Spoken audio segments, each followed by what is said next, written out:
Good evening, welcome to Poker Night Live, where we bring you high-stakes poker from the internet, along with expert commentary and analysis from myself, Dr. Tom and Mr. Caspar Berry. We're a fully live show here on Poker Night Live, so why not get in touch with us? There are two ways that you can do it. You can text us on this number here, 62211, 62211, or email the studio live right through till 2 o'clock in the morning on this address, poker@pokernightlive.co.uk. Or, if you prefer, you can check out our website, www.pokernightlive.co.uk, before penning an epistle. Also, if you want to hear your own dulcet tones... An epistle, you heard me. Your own dulcet tones on Poker Night Live, 0906 200 7080. There it is. Send us your question, and we will reply in kind. Lovely. Caspar, how would you feel about taking us around our tables? All right. I think he's going to do it. We're going to start with a 25-cent, 50-cent cash game on table one.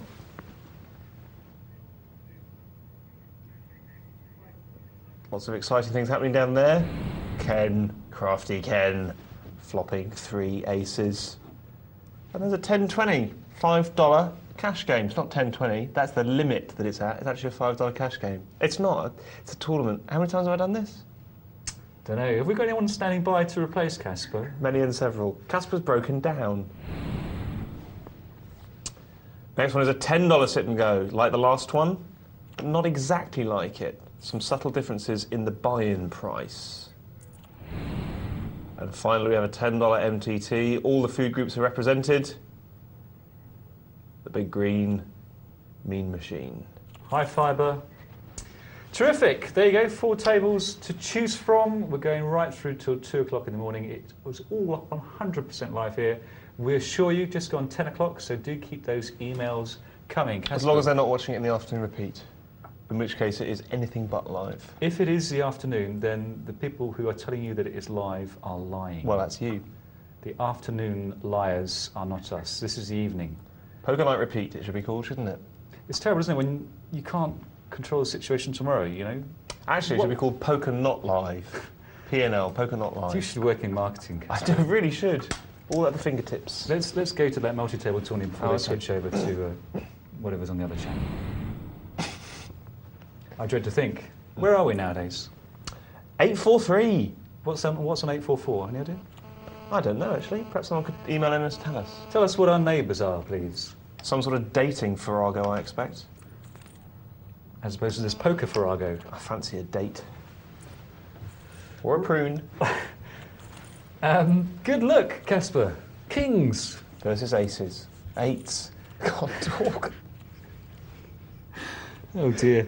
Can we have some chilled wine in here, please? They sound very similar, don't they? I'm not even, not even inebriated. Don't even have that excuse to fall back on. Caspar's playing the sit and go this evening, so anyone who's looking for dead money. It really is. I'm going for my 3 in a row. I've worked something out, Tom, having looked at the forums and the player response to my second win, 2 out of 2. Mm-hmm. And that is, the more that I win, the more it actually does my reputation down. Oh dear. Well, the more luckier I'm perceived to be. Isn't that ironic? That is ironic. If I struggled gainfully and came in, 8th and 4th, people would go, "Oh, Caspar, he's a good commentator. He's trying hard. Cards aren't falling for him." Having come first twice, all that people said was, what they actually said was, "Is he Gus Hansen in disguise?" Which doesn't mean, is he a great player? It means, is he a lucky, you-know-what? Is it true then that the British hate a winner? I think they do. Well, maybe you won't win again for ages. Look on the bright side. That's right. I intend to deliberately sabotage my game. Well, it's easy to put out excuses before you muck it up. Well, that's what I'm doing. It's because I got aces in my final hand. You can't control that, can you? But, I mean, if you play them brilliantly, Caspar, that is your fault. People are going to be jealous. I did play them brilliantly. By the time the blinds went that high, it's hard to play anything brilliantly, I find. I'm sure if it could be done, you would have done it, Caspar. Well, you were there. Well, I was commentating. Yeah. So you can see we're whipping through the matrix here, from table to table. We've got a choice of a range of tables.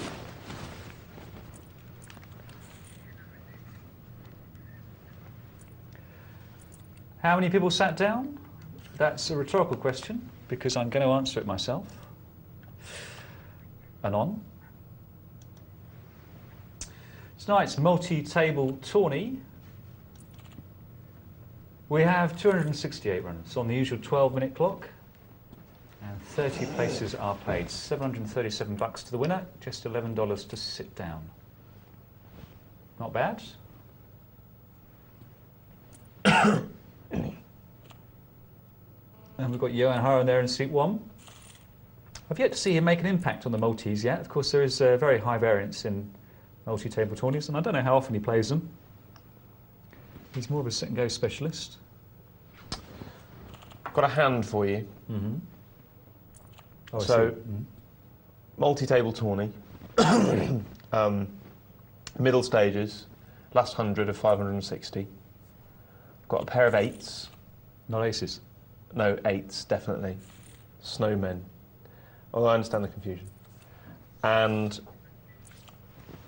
I'm in sort of middle position. I've got a nice reputation on the table. What, nice guy, good looking? Very much so. Mm-hmm. Yeah, generous. Talking of generosity, we'll come to that. I make a standard raise. Guy immediately to my left calls me. Where are you? Middle-ish. Guy immediately to my left calls me. Mm-hmm. Flop comes down, Jack, 2, 3. I check, and he bets out. Mm. What do you do? Tricky, Caspar. You've not given me an easy one, have you? No. What do you know about him? He's just called before the flop. Not a lot, to be honest with you, except that that's a weird thing to do, just call in that situation. If you check raise, do you think it's going to be 100% completely respected there by this guy, given your reputation? Yeah, I do. Yeah, I do. And how many chips will you have left if you check raise him a significant amount? Well, by the time that I check raise him, I'm going all in, really. I think you've got to let it go then, Caspar. Really? Mm-hmm. Yeah, I check raised. And what happened? He had ace jack. Well, phone me up next time. Is it a catastrophic thing to do? I mean, I'm sitting there going, you know, actually, he's got to have ace jack. Well, that's what he's representing. Yeah. Is it? Yeah. He could have had any. He could have a pair of 5s, could have a pair of 6s, could have a pair of 7s. No, but I'm saying that's could have had ace king. That's what he's representing to you, whether he's got it or not. Yeah. How many blinds have you got? Before that, well, I had a lot, to be honest with you. I mean, it's quite a bad move the more I think about it. I did have a lot of blinds. I don't know, Caspar. You've got to take a view. You know, if he hadn't had the hand, then you'd have been laughing. I think maybe I shouldn't have gone all in. I think maybe there's a check raise without going all in. What do you think? I think actually you're right. If you can check raise and not go all in, then it's easy to get away from it. Once he's called you check raise, you know you're behind it. Yeah. I think it was one of those where by the time I check raised, I probably committed about half my stack with a decent raise. Okay? And therefore it's one of those things where you think, well, if I'm going to commit half my stack, in actual fact, should I be pushing at that point? I'm probably not. You haven't got enough outs, you can fold. No. How many blinds have you got left when you've committed half your stack? I don't know. Honestly, I'd be plucking a figure from the air, to be honest with you. I think the more I think about it, the all-in check raise was pretty bad. But yeah, I was going so well. In the tournament. That's the trouble. I was you know like last time when I won that same tournament, I was really I was cruising in the sense of I knew exactly where I was in the tournament. You know, I knew exactly how people perceived me. I had exactly the same feeling. That was the thing. Mm-hmm. I feel like I could have pushed all the way to the end, got to the final table, because they're still dropping like flies at that stage, even at 100 in. You know, it takes nothing to get from there to the final 30. What do you think? You've heard the situation here.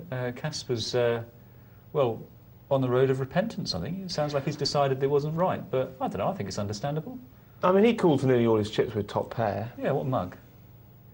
You can't play against amateurs. That's what I've heard. I've heard it time and time again, Caspar. You can't play against them. We're going to take you down to a cash game now.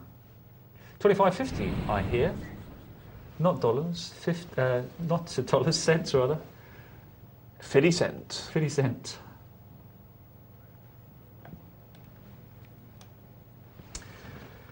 And there is Mr. Snappit.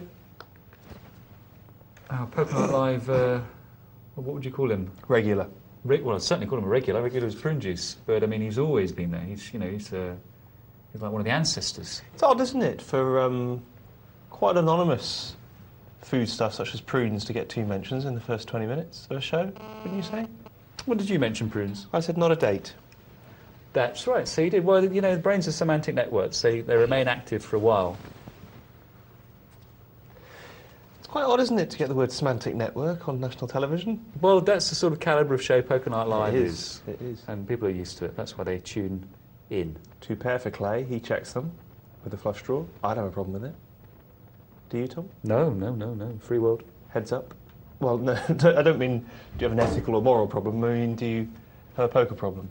I wasn't listening or watching Caspar, No. to be honest. No, I think we gathered. Yeah. Do you have a problem, though? No, I actually started off by saying that I didn't have a problem. So, Well, difficult to throw it back to me on this occasion. Yes. Or flow it back to me. Yes. Good. What's our theme for today, mate? Let's go for this one. Ridiculous things you have heard said about probability. Ridiculous things you have heard. I'm going to kick it off, Caspar, with something I heard repeatedly on radio. It was National Lottery, it was an advert, and they liked it so much they kept repeating it. And every time I heard it, I laughed through gritted teeth. And it evolved a rollover and two women discussing the merits of the rollover. And one said to the other, you know, it's not just the money that builds up, the luck builds up too. So I'm kicking the ball into play there with that nonsensical claim on national radio. If anyone could explain to me how luck builds up, I'd be interested to know. But anything you've heard, doesn't have to be in the national press or radio. It could be things your spouse has said, things you once believed. Anything stupid your spouse has said, or no, just about gambling probability. related? Yeah, Right, okay, because we don't want to be. not like drink less beer. Don't want our server to be broken, do we? No. Yeah, the quick reminder there of the contact details. Here it comes: 62211 to text your ridiculous probability comment stories, or indeed anything else. And there it is. There's the email: poker@pokernightlive.co.uk. 0906 200 70 80.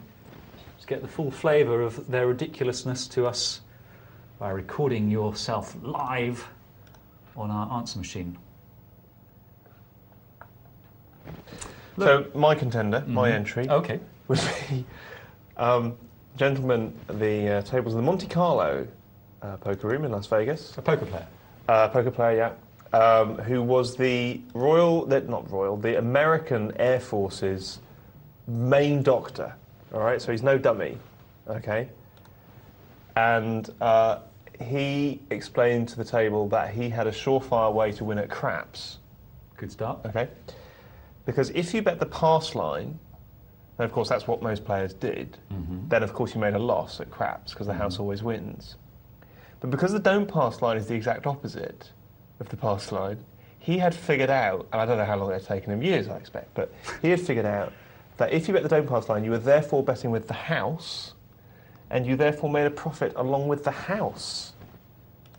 He must have been in a hurry to make a fortune before the house realised this. I didn't know what to say to him because he's an intelligent man, and you don't know, whether you're being offensive or not. Or if you get banned by the casino for pointing this out to him. There's another brilliant one. Me and Nick saw this. This was fantastic. The guy betting in roulette. He was betting down the side. Now I forget what the actual bet is, but I think it's down the side, and you can bet 6 chips. Yeah, cover in each of those 6 chips cover 6. Oh, you bet on the corner at the edge. That's right. Yes. Yes, you cover 6. 2 rows. So how many are you betting? You're betting 6 chips. Yes. And so he's basically covering the whole table except for the 2 zeros. But of course, he's only getting 5 to 1. It's a perfect proposition for the house. Right? Yes. No variance, pure profit. So the dealer, after doing this, and Nick and I were in hysterics. Right? This guy and that was all he bet every single time with those 6 chips. So all that would happen is she would just take his 5 chips and just push them into a pile and push them to him, except for the one time where he lost them all. Right? And she felt, which is quite naughty, I think, actually, in Vegas terms, but she obviously felt very sorry for this guy. And she said, "Sir, you're effectively betting against yourself." Right? And he went like this. He moved forward, and he took one of his chips back, right? Leaving the other 5. Turned to me and Nick and went, "Sure improved my game." Don't you love them? Genius. And she got sacked, I should think. Yep. Back to the game, please.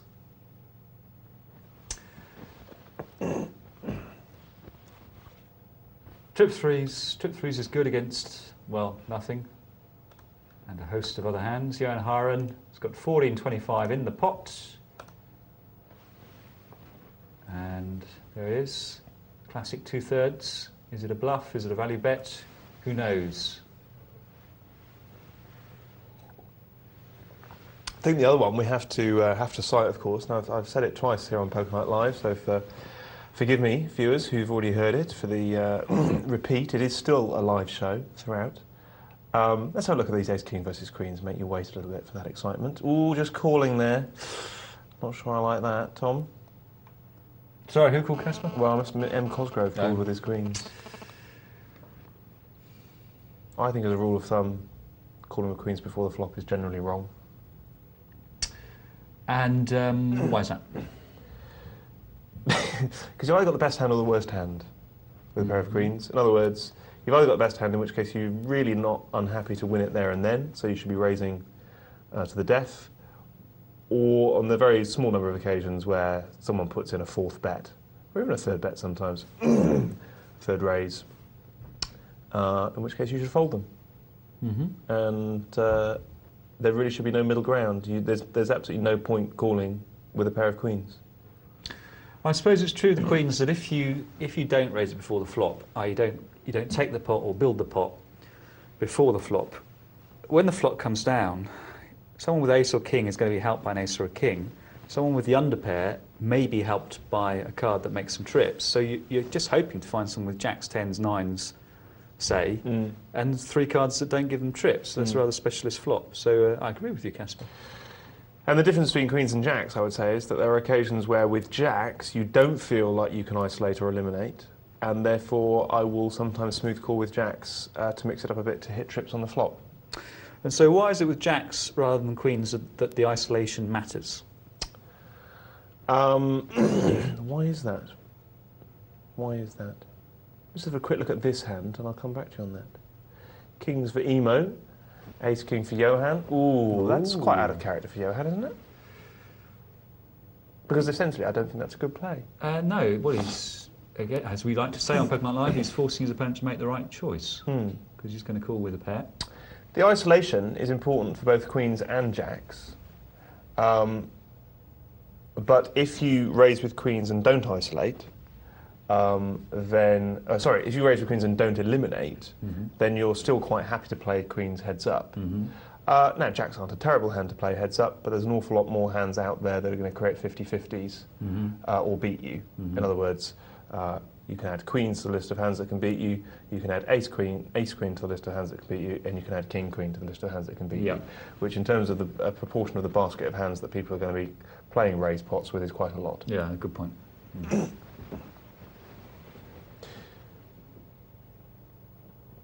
And in the meantime, I've forgotten the name of the guy who I was going to quote.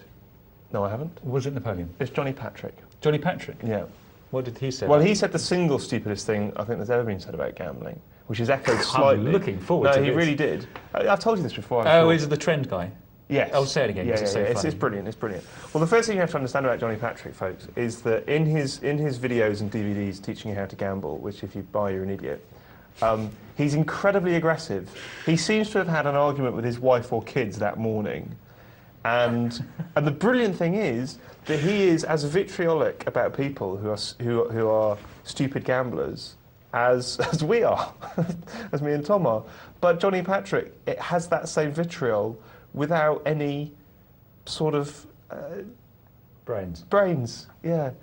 So he came out with the immortal line, which goes as follows, and he says it really aggressively, because bear in mind, if you don't know this, you're an idiot. He goes, so when you're playing roulette, you're going to see trends. You're going to see streaks of red and streaks of black. So what most people do is they say, here's 4 reds in the row, the next one's got to be red, hasn't it? It's got to be red. That's mindless. The wheel has no memory. The wheel doesn't know what it's hit before. It's not going to hit red just because it's hit red 4 times in a row. I'm with you so far, Caspar. Pause.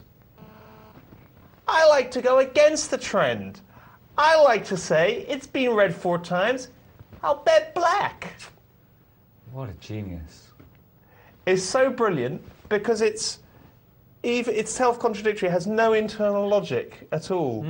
Or as if he said, you know, the wheel has a memory, there's no way it's going to hit red 5 times in a row. Fantastic. That's just stupid. That's just, you know, it's a worldview. We might disagree with it, but for me it's stupid. But to say the wheel has no memory, I like to bet black. What do you say in that situation? And he's making money. He claims, it's so weird actually, Johnny Patrick claims to have made money as a professional gambler all his life, and yet all his books and all his CDs are just riddled with that kind of inaccuracy. He also came out with this, and again, folks, this is a pro night, so we're hoping that you guys will understand this because we've had to answer this question many times on the email. So don't be ashamed if this doesn't make sense to you. That's absolutely fine if this is a bit too advanced in your poker education. I'm worried myself now. Well, no, he said he doesn't use odds in poker. Oh yeah. He says probabilities are moronic. Really? For the following reason, he says, how can you tell me whether there isn't a 6 in one of the hands of my opponents? Good. So I can't get that 6. How can you tell me that? So these probabilities, they don't mean anything. And he charges for that. So he is making money, but not playing poker, we assume. But then he's making money at roulette and craps. No, just with these silly guides. Did you buy one? You must have bought one though to find this out. I bought. Go on, confess. No, I didn't. I bought Johnny Patrick on poker. I think maybe it was Johnny Patrick on 7-card stud because I started off as a 7-card stud player, and it's the quintessential. You know, if you flop trips, then pop in a second bet, kind of book. You know, but that doesn't make it much different from Lou Krieger and Lee Evans, to be honest, who do the same. So yeah, I mean, I read that in a very early stage of my poker education. So there we are, folks. But we're looking for your funny and stupid probability stories, things that people have said about probability which are idiotic. I've got a million of them. 62211 if you'd like to contribute. 62211. And not just funny probability stories, but anything about poker. poker@pokernightlive.co.uk is the email. And there it is, to have your say. 0906 200 70 80. Leave a message. Hear it played out on air, and our views on the subject. I'm hoping your friend, what's his name? Johnny Patrick. He's not my friend. Your acquaintance. He's not my acquaintance. Your guru then. I hope he's going to phone in and leave another pithy remark about He'll start in on us. He'll start saying, you have no knowledge of the rules of the game, or money management, or bankroll. We can only live in hope, guys. Come on, Johnny. Phone. I want to talk to him. Forget this recorded message business. I want to go head to head with him. He doesn't watch. He doesn't like probability. No, he doesn't. He thinks we're nerds. Yeah, he does. He may be right. Back to the game.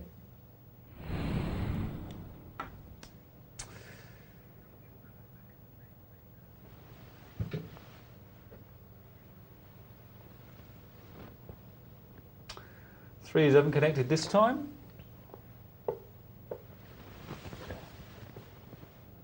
So last time I was on Caspar, we had a terrific value tournament on the multi-table tourney.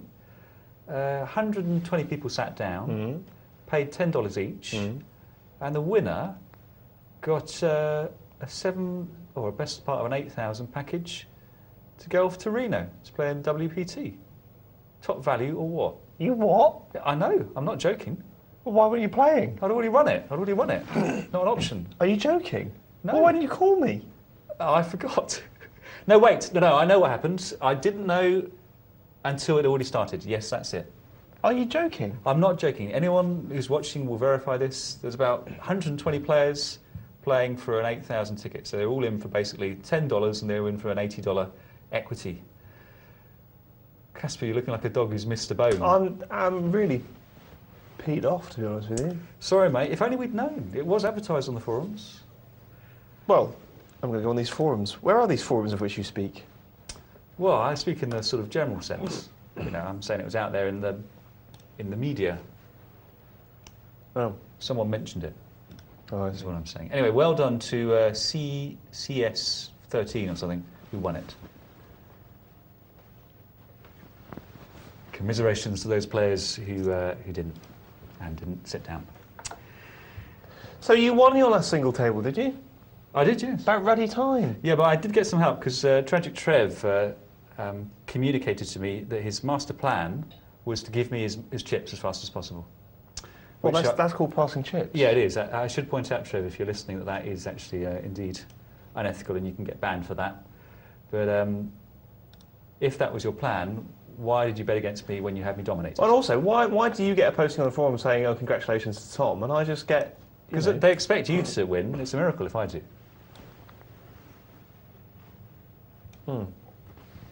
Ain't that right? So Cass will be playing tonight's sit and go between 11 and 12 and will be poring over his decisions. Can you choose a seat, Caspar, you're going to sit down in, and we'll make sure that one is left clear when the melee... I'll say seat number 1, please, guys. Seat number 1. OK. Yeah, Caspar will be sitting down in seat number 1 of a tourney. So leave that seat free. Who would you least like to your left? That's a good question. I know who I'll have to my left. Johan and Hoofy. Of course, yeah. Who would I least like to my left? Johan's the more aggressive of the two. It's probably to seat number 4, really. Not too late? Is it not? I don't think so, no.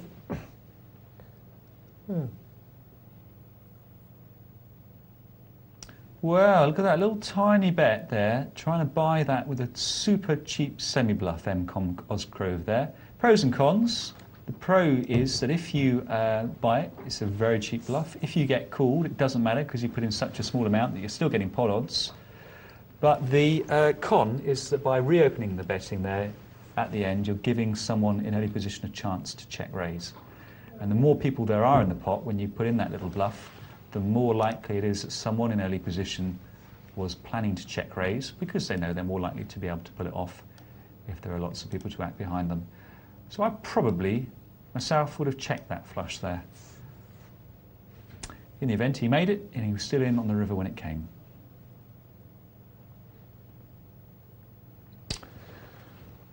So were you on last night? No. Tuesday night? Who are you on with? Mark. Oh. Ooh, ace king versus ace queen. Suitedness, not terribly relevant in this case. Suitedness is important for the underdog hand. It would increase the value of the ace queen by about 4%. It certainly doesn't increase the value of the ace king by 4%. So if you're choosing to play hands because they're suited, then you're doing so on the basis that you have the worst hand, which is not a sound reason to play the hand in the first place, mostly. Of course, in tournaments, you may find yourself in a situation where you've got to make a move, and you know if you're called, you're likely to be behind. And there, suitedness can just about tip it. Look at that, ain't that always the way? Clay makes it straight. That was horrible. Is that allowed in poker? It is, unfortunately, but... What, to take a lousy old hand like ace queen and just run it to the river and make a straight? Yeah, that unfortunately, that's it. That is allowed. But do you know what, Caspar? We had someone emailing in, or forum posting, can't remember which, saying, look, why don't we, when the cards come over, and it's just a match-up, why don't the players get awarded what they would win in the long run? Yes, that's right, I was on the show with you. Well, it was a brilliant idea. Well, why don't... I mean, it wouldn't be exactly hard for the internet companies to put that software in, and then you'd have variance reducing. They'd get the same rake, everyone would stay in business, people wouldn't feel aggrieved. I think I'd be happier. This is when a player's all in. When you're all in, and there are cards yet to come, instead of dealing out the cards, Yeah. just compute the probability. Wait. You're going to come back with the losers won't come back to play chestnut, aren't you? No, I'm not. I'm just wondering whether the probability should be computed on the basis of the known cards in other players' hands or not, because a really good player would have taken into account that fact, what other players might have had, and which outs are live or not. That's very true, and yet, if it is computed in that way, it's susceptible to people saying, oh, that's not right. Exactly. Because they don't only the website knows what cards are gone. Yeah. We'd have to. Well, no. Here's a way around it. What you could do is you could just have the website immediately bring up the cards that have gone up the top of the screen. But then for verification. Oh, that's not a bad idea. Yeah, and then go. If you're listening, software developers, we think this is a great idea, and there'll be no more bad beat stories. Would losing players come back? I think they would. If they would come back sufficiently less often than another site, you might choose not to play this site because you think, well, you know, anyone cares enough about long-term expectation to play on this site, it's probably a good player. What about if the person with the best hand just took it all? Why are we splitting it up in relation to the long-term expectation? Well, that would change the game somewhat. It would, wouldn't it? I mean, you wouldn't be calling with no a flush more draw. drawing hands, would you? No. Even if it was 100 to 1 No. from the pot. Yeah, it would rather destroy pot odds. Interesting, though. It's just different, isn't it? It would be like going back to the game you played when you first started playing poker and you hadn't heard about pot odds. We should give it a go. There you go, pre-flop action. Always sounds a bit obscene, but what we mean here is whether people are passive or aggressive. If they're raising, they're aggressive, and if they're calling, they're passive. Gulo is a relatively passive player. He is calling 4 times as often as he's raising. And Gazalui is aggressive, raising most of the time. It's 8s versus ace-jack, Caspar. 8s or aces? 8s, definitely 8s. Snowmen, look, and same situation. Oh, I see, yes, it's a reference to my... Well, thank you, Tom. Thank you for that. Well, you can just learn from other people's ways of playing it. Why? See, why did he fold? Because there's no justice. Well, that's Caspar. the thing. It was a terrible call. He called badly twice, didn't he, with his ace-jack? You're right. You're right. But I should have known that. I should have known that. It's no good blaming someone else because I've lost money. I should have known he was a bad caller. I think you were going to make an announcement, weren't you, earlier? Yes. Yes, well, let's look at this hand. Look, queens, king, queen, pair of 7s. How does Snap it feel now? Bad, I'll wager. Couple of overcards, couple of opponents. Not in good shape. You're betting on Snap It's Happiness? No. Okay. No. No, I was going to make an announcement to whomsoever, bought me a box of sweets. I'm assuming it's my friend Omen, 666. But I don't know. The devil? He's not the actual devil, no. He's a sort of fake devil and part-time IT programmer. That's not to say anything bad about IT programmers, can I make that perfectly clear. So, I don't know who it was, but it was absolutely fantastic, and thank you very, very much indeed. And can you email in the show tonight if you're watching, and come forth, and I can thank you properly.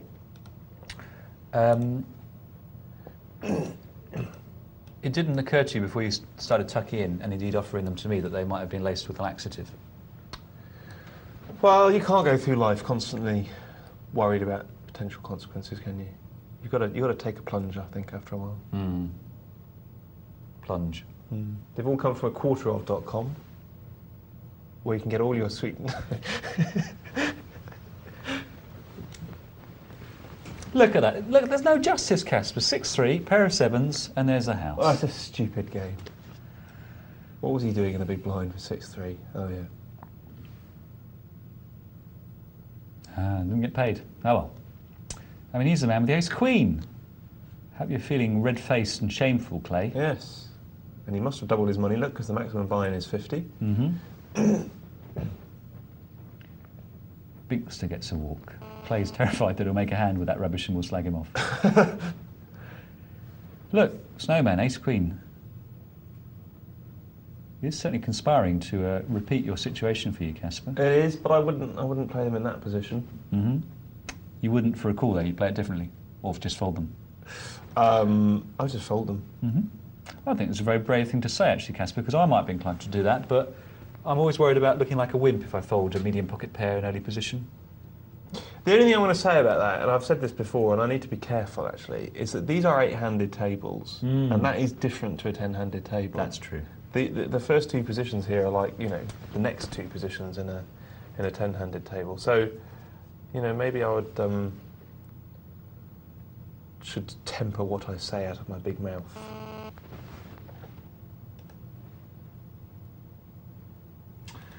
Checks break out with 3 7s on the boards, and each player there has got overcards to the 3, which is what counts when it comes to making a house. And aggression wins out. And I wonder who's going to be first to bet. Could be Johan Haran, could be Snappit, could be Gaza Louis. How does King Jack respond to that? Because we often say, well, what's the point of the minimum bet? And it's reinforced there because it in fact gets a call from King Jack, and Snappit's not a calling station, so again, not much use, that minimum bet.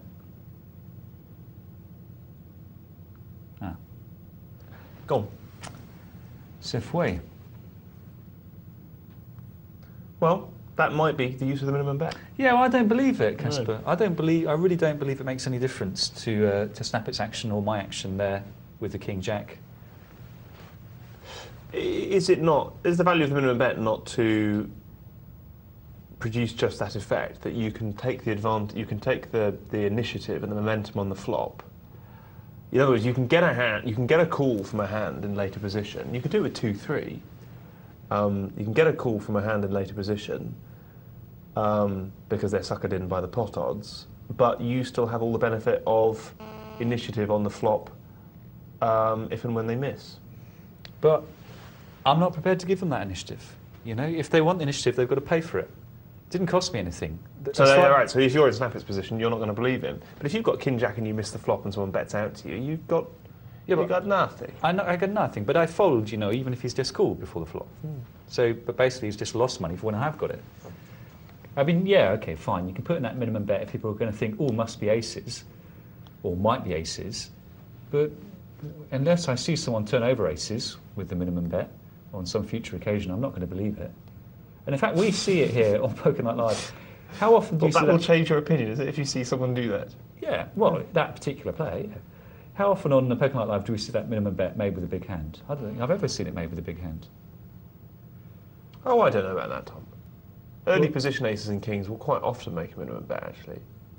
Ooh, will it? Yeah, we do see that. I'm dead sure about that. I agree with your point in principle, actually. I'm just playing devil's advocate, but that is quite a common thing. Aces and kings, when people are loaded, short-handed, they tend to make a minimum bet, don't they? Ah, that's different. Yeah, certainly heads up, I make a lot of them. Oh, really? Oh, okay. Because when I'm in early position, I'm on the button.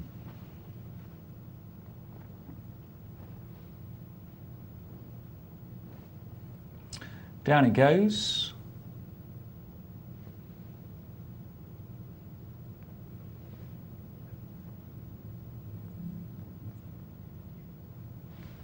Oh, just a limp.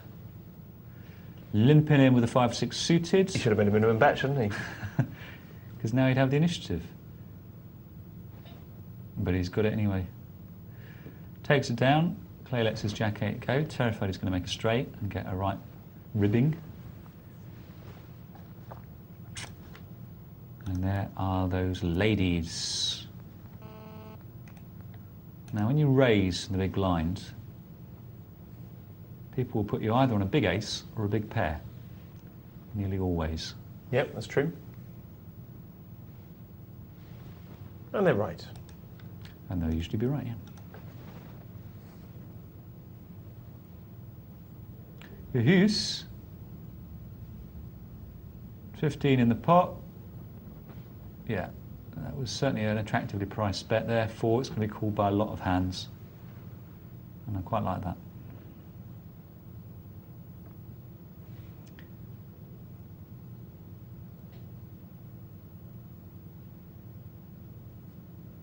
Wow, look at Snappit's flopped the straight. Extraordinary. Oh, it's extraordinary. We better get on with it though, because there's a gut shot and a flush draw. In comes the raise. Ooh, pain. How much is he going to pay? Oh, he might raise. Yes, he will. Ah, and it's M. Cosgrove who puts in the cautious call at the end. How ironic. And that is the problem with your low-suited connectors, isn't it? How do you extract value from them? Constantly worried about the higher flush. That is the problem of the low suited connectors. Though in this problem, it's eclipsed by the problem of the low unsuited non-connectors. Problems eclipsed by problems. See how much like real life poker is. Yeah. And people play poker to get away from it all. Mm.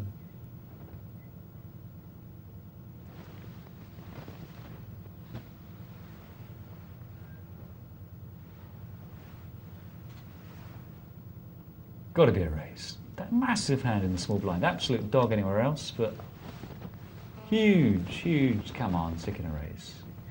Going to get called, but stick in a raise. Oh dear, he's not going to put M-Cos on an ace necessarily. Let's see, there's the bet, there's the find out where I am bet. It's being called, he might bet again, worried he's up against the flush draw. No, well he's certainly going to check this. And they're both worried.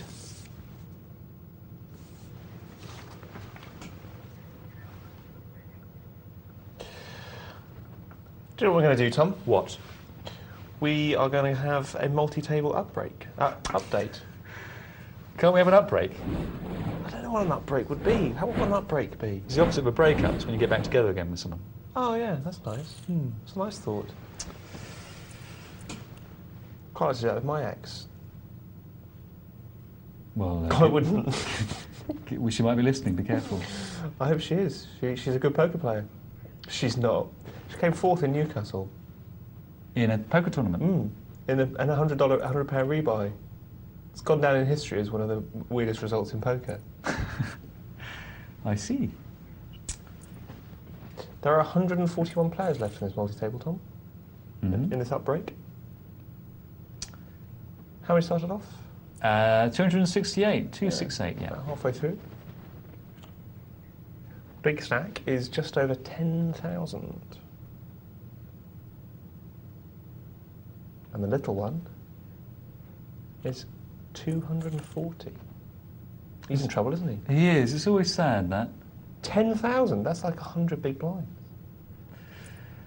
Have you heard about the revolutionary new sit-and-go tactic as patented by Kev Steele? No, bore me. Well, I'm afraid I can't. No, it's not. I can only excite you. It's not that you're going to bore me. It's just I just think that all these tactics are just such horse manure. Because at the end of the day, if everyone played as according to this tactic, it would be the tactic would become redundant. It would, but while you're the only one using it, it's highly non-redundant. And it certainly surprised me. This may be well-known poker gambit, but okay. I was interested to see it, and I thought, oh, I see why you're doing that. It's very clever. While you're talking, let's see if we can find Kev's table through the matrix, and we can talk and watch his play at the same time. He's tip leader, so he must know something. Well, there you go. Is this a multi-table tactic or a sit-and-go tactic? No, but it's relevant in multi-tables. Okay, go on then. In fact, it's relevant anywhere apart from a cash game. Okay. So multi-tables and sit-and-goes. And it's this: if you're on the bubble or in the prize money, i.e. basically if there's equity to be had by watching people bust out, and you're playing internet poker, and let's say you've got 1,000 chips, and the blinds are whatever, 50, 100, you're going to go all in. You go all in for all but one of your chips. Ah, yes, I'm familiar. Go on. Makes no difference, basically, to the chip accumulation you make if you win. But next hand, when you're left in with just one, if you lose it, it may be the case that someone gets aces and someone else gets kings. And they're going to play against each other even though you're there, because they've both got big hands, they're looking to get first place, they're not worried about knocking you out, and so you leave yourself a chance just to creep into second place. And do you go all in with that? No, or you hold that dollar back? No, you hold that dollar back. Okay. Yeah. You say that that's your place equity. You might go up the prize ladder. Of course, it does mean that the only doesn't work if the other guy sets you all in, but he won't always notice or care enough to raise you the last one. Interesting. I think it's probably an unexploitable strategy. Well, it's not, because you just set him all in. Yeah, but you can't exploit that. The worst that can happen is it doesn't come off. Oh, right, yeah. And that's unusual in poker. Yeah, okay. Sorry, Kev, just gave away your tactics to everyone. Apologies. Well, that's what sharing's all about, isn't it?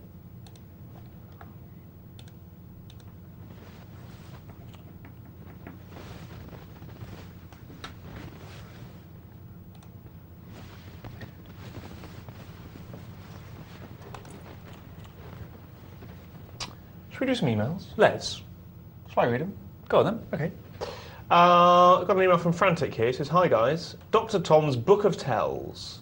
Listening to your comments on tells in live games," which I assume was on a previous night, "reminds me of a situation that happened to me. While playing in a cash game at Blackpool last year, a ginger-headed player, sitting 2 seats to my left, was reading a book and didn't show much interest in the game." It wasn't me, Caspar. I'm not ginger. I'm strawberry blonde. It might be a spelling error. That's probably what he means. Folding all his hands, when he put his book down, guess what? Everyone looked at him and threw their hands away. I wasn't surprised to hear on last night's programme that Dr. Tom had not read Mike Carrow's Book of Tells until recently. Actually, it was me, Caspar. But it was just table image I was trying to get. I was bluffing. What was the book? It was called How Mumbo Jumbo Conquered the World by Francis Whedon. Yeah, that's right, yeah. Yeah. It's supposed to be a good book. It is a good book, yeah. Have you seen the new book about unspeak? No, I haven't. It's supposed to be an excellent book about how words are used. Did you know that America lobbied the United Nations to have the words global warming changed to climate change? Because it sounds much less threatening. Climate change could be anything, couldn't we? A little bit warmer summers, could be, who knows, degree colder. Yeah. Raining frogs. Yeah. So much less, than global warming. Cost them millions of dollars, but it worked apparently, so there you go. Email from Gary Kelshaw. It says, "I'm really new to the game. I've been playing now for a couple of months, and I'd like to ask a few questions on poker in general." Okay. Firstly, I've never fully understood the difference between a blind and an ante and their purposes. My view is that a blind is a kind of ante. Tom, your view? Yes, I agree, but I'm sure he's going to want to know more. Okay. Do you want to furnish him with some information? All right then, you can have them both. Basically, an ante is paid by everyone. So it's called ante just because it comes before the deal. Ante means before, as in antenatal. Or Antichrist. No, that doesn't mean that, does it? Anyway, it's something that everyone pays before. But a blind is a bet. It's a bet, and it's a blind bet made by someone before they get their cards. And typically, in Texas Hold'em, it is the player to the left of the dealer button and the player 2 to the left. And the small blind puts in a blind bet, and the big blind puts in a blind raise. He raises the small blind's blind bet. But you can have them concurrently. That's to say, in tournaments, you can have a situation where everyone antes, and it's still the case that you have small and big blinds. But be warned, you will hear them used synonymously. So people will say, "Can we have the antes?" when they mean, "Can we have the blinds?" But you'll know which it is because it will be the constant in the game you're in. Then we'll come back to that email because we've got an email here before the break. This is an email from Buffy, who says, "Dear Tom and Cass, looking forward to a good show. In answer to your question about your neighbours, 842 is Quiz Nation." Ah. With a friend of ours who presents it. Luke Tubby-Toyne. Luke Tubby-Toyne. And, excuse me, 844 is the Poker Channel. Oh, they've been shifted up here as well. Yeah. So we're one before the Poker Channel. Boo. Our producer's booing in our ear. Boo. Boo them. Hope to pit wits against you in Beat the Presenter cast. Yes, Buffy, you will have a chance. Looking forward to it very much. Although, because of abuse in the chat box during my last show, I will not be talking in the chat box. So I'm very sorry, folks. But because people were posting pretending to be me, they found a clever way of doing it. The only way of eradicating any confusion is that I won't talk. So sorry about that, because it was a lot of fun having conversations with you, but there you go. Blame the people who abused it.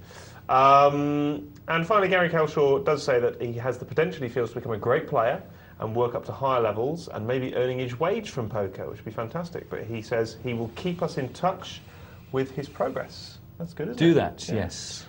After the break, I am going to be playing in Be the Presenter. But before then, we have a call with Nick Shermetta from Poker Europa. So we'll try and get him on the line now. Nick, we are calling. Hi, Nick. Can you hear us? Good evening. Yeah, hi. How are you doing? I'm cool, thank you very much. Just got back from Vienna where I had some late nights and early mornings and all that sort of stuff. What were you doing in Vienna, Nick? They held the annual European World Series of Poker Trial, which is one of my favourite tournaments. And springtime in Vienna is usually quite nice. Unfortunately, this year they held it a couple of weeks earlier than normal due to the crowded tournament programme. And instead of the sun coming out, it snowed. Oh. But what the hell? And that's so confusing sounding now. Did you say it was a European World Series of Poker Trials? Yeah, trial, yes. That's what it used to be called for the last 9 years. This year, unfortunately, they had to change the name of it because Harrah's, who have taken over the World Series of Poker, they wheeled their lawyers in suits out and got onto the Concord and said, hold on a second, you can't call it that anymore. I mean, it seems pretty ridiculous to me because you'd have thought that Harrah's would have been glad for every bit of exposure they could have got. So what actually is it, Nick? What happens there? It's not a qualification for the World Series? No, it's not a qualification. The idea when the tournament was set up 10 years ago was that in those days, European tournaments tended to be rather crapshooty, and they're on a half-hour clock or 45 minutes or something of that nature. So when Europeans went and played in the World Series, which is a 2-hour clock, or it was in those days, with a damn great pile of chips and very low blinds, they didn't quite know what to do. So Concord and myself, we cooked up this wonderful idea of giving the European players run out in sort of World Series conditions, if you like, but for a tenth of the price. Wow. And it's a nice slow tournament. This year it took 4 days. Previously it's taken 3 days, but it's got plenty of play in it, which is unlike some events. Although I must confess that the timetables are getting much kinder these days in the bigger tournaments. Sounds like a perfect event. It does. Tell me again, what was the buy-in, Nick? But buy-in was €2,000, and the winner picked up. Well, the guys did a deal when they got down to 3, which was rather complicated, but they still played on for another 50,000. Winner was an Austrian guy called Ziggy Stockinger. Been around for a long time. Did you say Ziggy Stockinger? Ziggy Stockinger, yes. What a terrific name. Pardon? What a terrific name. Well, he's an Austrian name. Does he sing in a glam rock band? He picked up about 140,000 or so. I think was our very own James Browning out in Vienna recently? James Browning was. Yes, I think James made the money. I saw him still at the tables on day 3, so I'm assuming that he might have actually got somewhere. I think he came 24th. He was certainly in Austria in a tournament, and he got in the money. They paid out the top 27. Well, there you go. Well, he must be a potential World Series of Poker finisher then, if he can do it in the trials. It's the same comp. In fact, he should be constantly improving, shouldn't he? So that's right. I expect him in the top 10. And do you think competition is noticeably easier than in the real thing over in Vegas, Nick? I don't go to Vegas these days. I haven't been since 1997. I have other people going out doing coverage for us in Poker Europa magazine, but I kind of not very keen on going to America these days, I'm afraid. So I'll let somebody else do it. Why is that, Nick? Oh, I mean, where shall I start? We've got a very long list of reasons here. Are they poker-based, or are they sort of geopolitical? Both. Yeah. I mean, I had 3 people out in Vegas last year sort of send me back reports, and they said it was a nightmare, which, in the good old days it wasn't so big. Jack Binion had time to sort of shake your hand and say, hi Nick, glad you can make it, tra-la.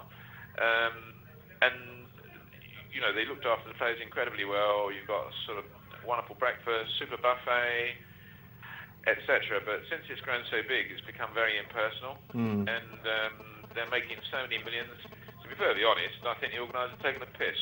Oh, well, it sounds that's like my view. The way to a poker player's heart is through his stomach.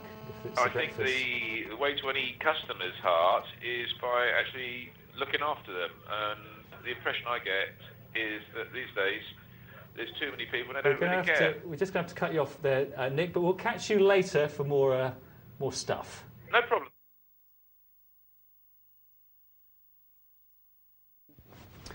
Welcome back to Poker Night Live. Thanks for sticking around. It's that time of the evening where Caspar's gone off to play in a sit and go. He's plugging away in a $30 sit and go there. So it's going to be me commentating for the next hour or so. Let's kick off with an email here from Gary Cowshaw. We caught the beginning of it, but he goes on to say, secondly, I can't fully grasp the blind structure and why they are in place.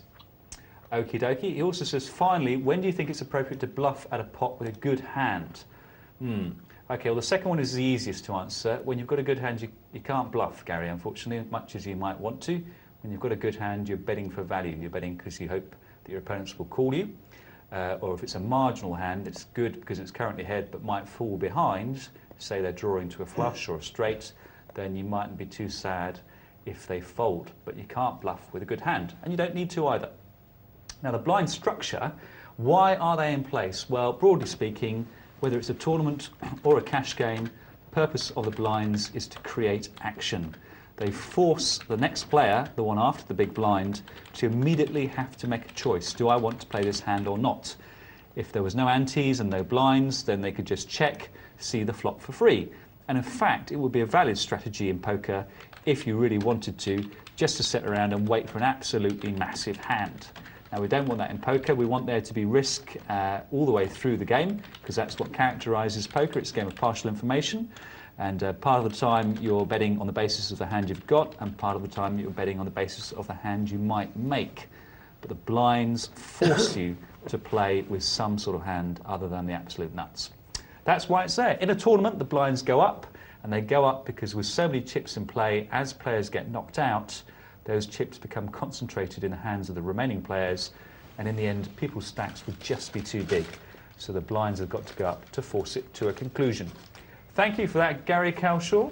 Is that true, keep those. What's that, Caspar? Do they have to go up to force it to a conclusion? Sorry, could you empty your mouth before you talk to the presenter? Well, I thought it was me playing online, but you said something there which I disagree with. Well, I don't think blinds do have to go up to force it to a conclusion. I think most tournaments would go to a conclusion anyway. I don't think they have to go up as virulently as they do in order to force them to a conclusion. Suppose you've got the World Series and you get it down to heads up, and each player's got an equal stack. How long do you think that's going to take? If each player had $20 million and the blinds were 10, 20, I think it would take some time, but I think it would still happen. Okay. And normally speaking, that's why the blinds go up. Now, what's in the hole? Yes, it's what you've all been waiting for. What is in the hole? This is the moment in the evening, where you have got to work out what our player here, I think it might be LL. Oh, we've got music now. Oh yeah, it's funky music. Trevor was turned down. He auditioned for the role of the What's in the Hole rapper. But we've got Albus Fawkes here. What's in his hole? Now he's flat cooled on the dealer button. Hard to tell, isn't it? It is hard to tell, yes. And it's rare to flat call like that and then call a big raise, but he does. Ooh, what is in the hole? This is a tricky one, folks. I wonder how much he knows about Integra. I think the answer to this riddle may lie in what Albus Fawkes knows about Integra's habits in the big blind. If you think you know the answer, then text hole and your answer, i.e. what you think Mr. Fawkes has got, to this number there, 62211. It's the number you know and love. There you go. I'd just like to thank once again Caspar, not Caspar at all. I'd like to thank... Can you do it again? Omen 666 for sending us not only general sweets but also space dust, which we've been enjoying in the break. My computer's gone again. Much appreciated. Did it happen for you? No, it didn't. That's it. Yeah, it's space dust, whatever the media may tell you. We're going to go now down to our poker tables and let Caspar get on with it. It's a little sit and go. First of the evening, $20 sit and go. Ooh, jacks versus aces. Oh, well, that's got it wrapped up. More or less. Couple of jacks or a miracle straight required for Lee. Or folding. But apparently not an option.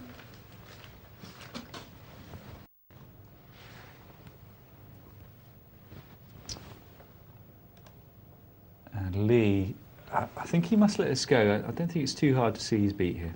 And he does. Not really anything that Gnadolf can be betting with that isn't a better hand. No draws to speak of. He's got the ace or the king.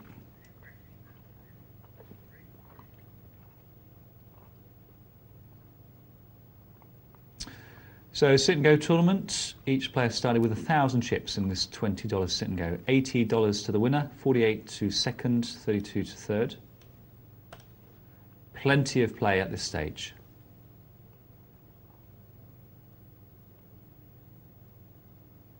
And there's the flush draw.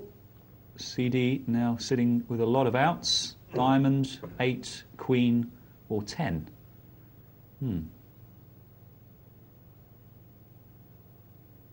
Baldy balls checks, trying to get to the river as cheaply as possible. Well, that's a nice bet from CD, might well work.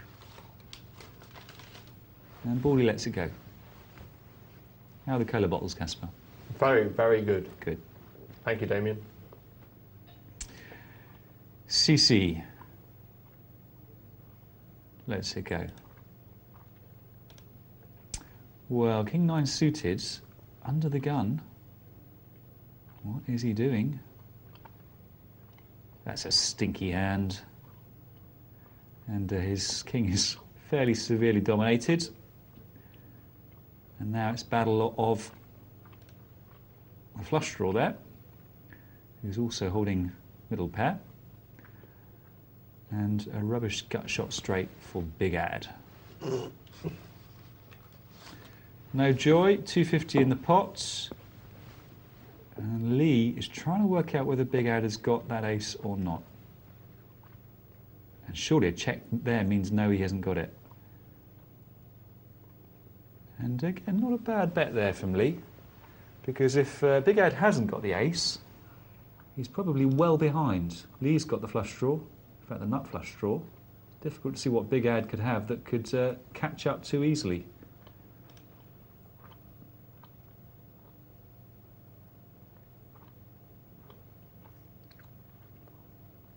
Bottom pair for CD. He's in the big blind, so perfectly justified in having 5 deuce, and he lets it go. And no shame in that either. He was obviously ahead on that occasion, but no shame in folding in a winner. There's our leaderboard. Ganadov in pretty good shape, but at this stage of the game, with the blinds still at 10-20, there's plenty of play. No one has to panic. And we see it very often in these sit and go. Someone loses half their chips and says, well, I've got to get them back, I've got to get them back. I'm short stacked. You're only short stacked relative to the blinds. You're never short stacked relative to anything else. Nothing else makes any sense. Only the blinds are forcing you to play. What about your dreams? I got you, didn't it? Short stacked with respect to your dreams? Yeah. I don't have those dreams, Caspar. I never dream about stack sizes. No, but you dream about, you know, Ferraris and big houses, and you could be short stack relative to that, couldn't you? You could do, but we're keeping our discussion focused on the technicalities of poker here. Oh, okay. Not that sort of thing. How's it going, by the way? Not very well, actually. Well, we'll leave you to it. Oh, ace jack. Doesn't look like anyone's got a better hand than that. Ace queen, ace king would normally have raised, but you can't blame him for checking. If he bets, he'll probably get a call from one of them, and he won't know where he is with ace jack offsuit.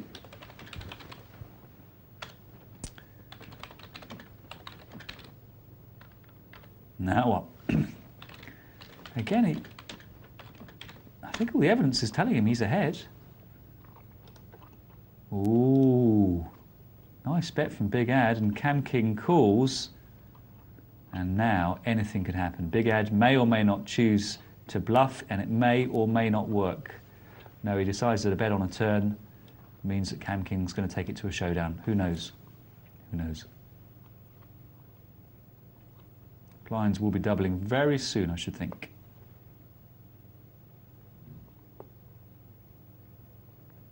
And perhaps that is how Ganadov got those chips. Creative play before the flop. There's a straight draw for him. Top pair for Lee. 210 in the pot. Very small, the bet. Nothing materialises in the straight draw way. Difficult now for Ganadov to really seriously bet a hand. If he had a genuine hand there, he would have bet it. Only the flush draw can he represent. Folds in disgust and gets the minty strip.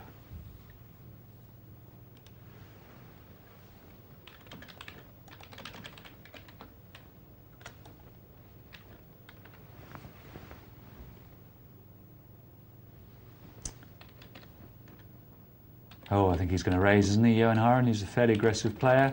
That looked like a fairly limp call. No, chooses not to. Looking to either trap or he's scared that Lee is holding a whopper. Up and down straight draw for Lee, and Johan lets it go. Hang on a minute. Can't hang on, Caspar. Show must go on.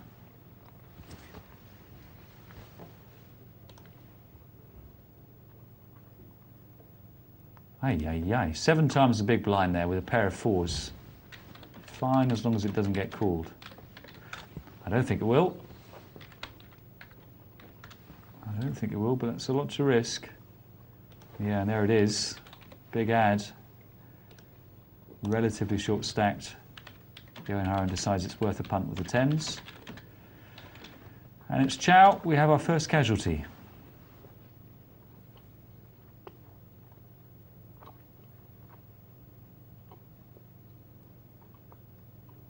CD going for the more softly touch with his small pair.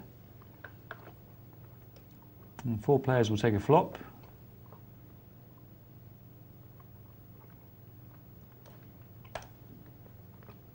Well, I think Cam King's going to have to bet that. There's no reason to think that the blinds have got a jack. CD really should have bet a jack if he had one to protect it, unless it was ace-jack maybe.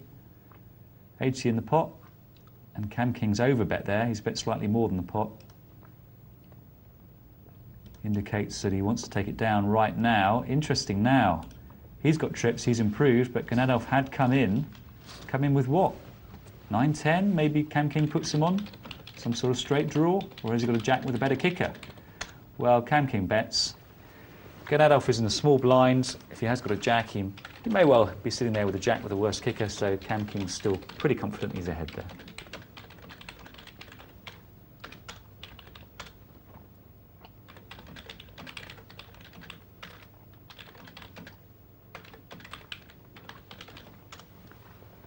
We've got a nice email here from Lumas. Thanks for this, Sam. It's stupid probability quotes or decisions in this case. He says, I don't play roulette much, but I thought I'd give it a go at a local casino. I was there playing for cheap money and there was a guy there. He must have been sat for an hour and he did the same thing every hand. He would bet £5 on both red and black, and he said to me something I will never forget: this is a way to avoid losing too much. I told him how he couldn't win, so he changed his betting pattern to bet £5 on even and odd instead. At which point I said good luck and left the table. Thank you, Sam. Wonders never cease, and I'm sure the casino didn't thank you. Let's get back to the game.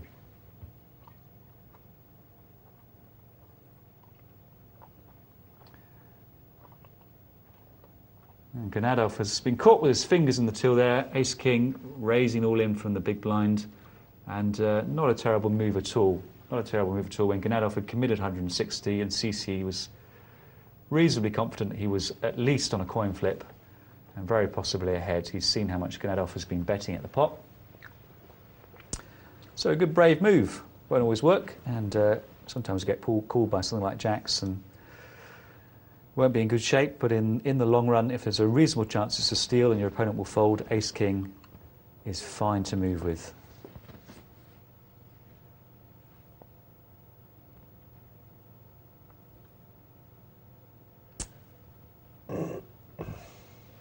And I think perhaps Lee here, well, that's improved things for him. He's now got top and bottom pair. Oh, well, I don't know if I like it that much. It's 400 in the pot. It's very possible that Cam King has a king or a 9. Those are attractive odds that many hands will be getting, and when Cam King folds, Lee knows that he wasn't drawing to the straight.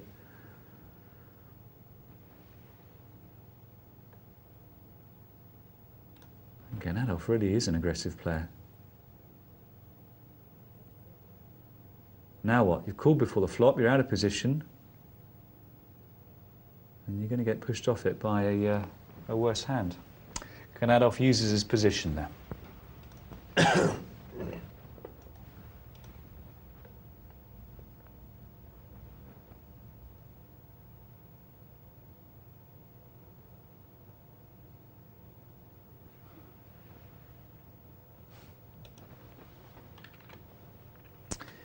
910 chips, blinds 2040. Just a call.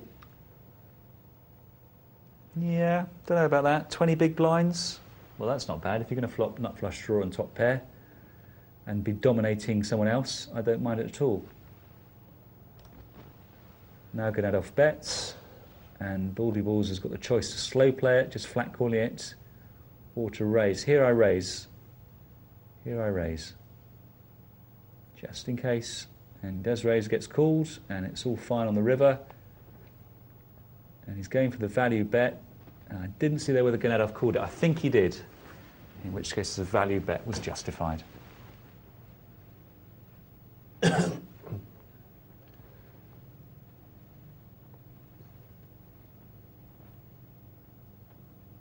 And again, a bizarre call, bizarre limp there from CD. He's got position. Nice flop. But he's lucky he saw it. He might well have been raised off. And I think he's got a bet there because a check looks so incredibly, so unlikely. When Baldy Balls hasn't paid to see the flop, it's come down Queen, Queen, Ace. Nearly everyone will bet there. So checking has got little mileage, I think. No one's going to believe you haven't got a hand. They'll probably think you're more likely to hand if you check than if you bet. So he bet, but he was never going to get paid from Baldy Balls.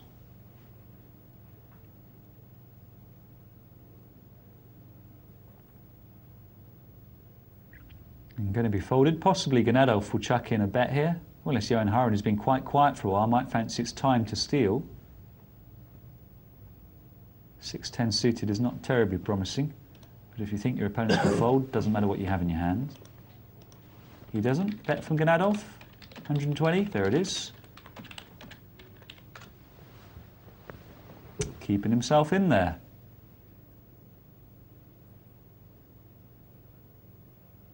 And now we're going to get a volume pot because I don't think Ganadov will raise, but Baldy Balls will come in, certainly for a call or more.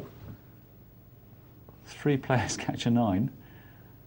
Quite remarkable. Case 9 comes down there, and Cam King down at the bottom with a pair of 4s.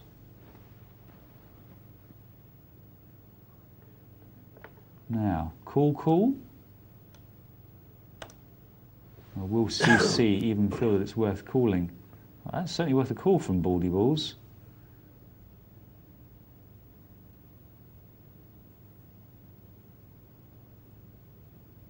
Nope, lets it go.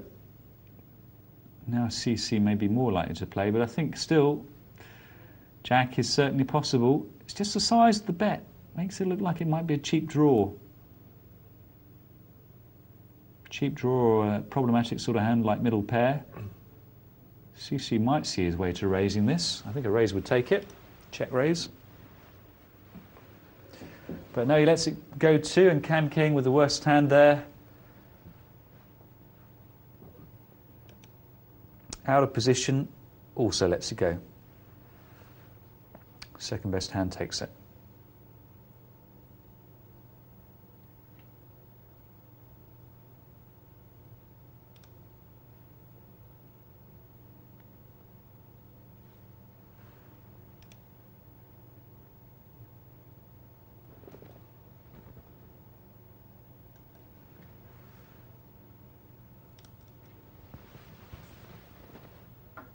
You all right? Yeah, you stopped eating sweets, Caspar. Have you had your fill? Do you know what? I feel a bit sick. I think you've probably collected the full set of E-numbers. You have got a funny colour. They're brilliant spaceships and cola bottles, but a couple of bags of each. I'll tell you what.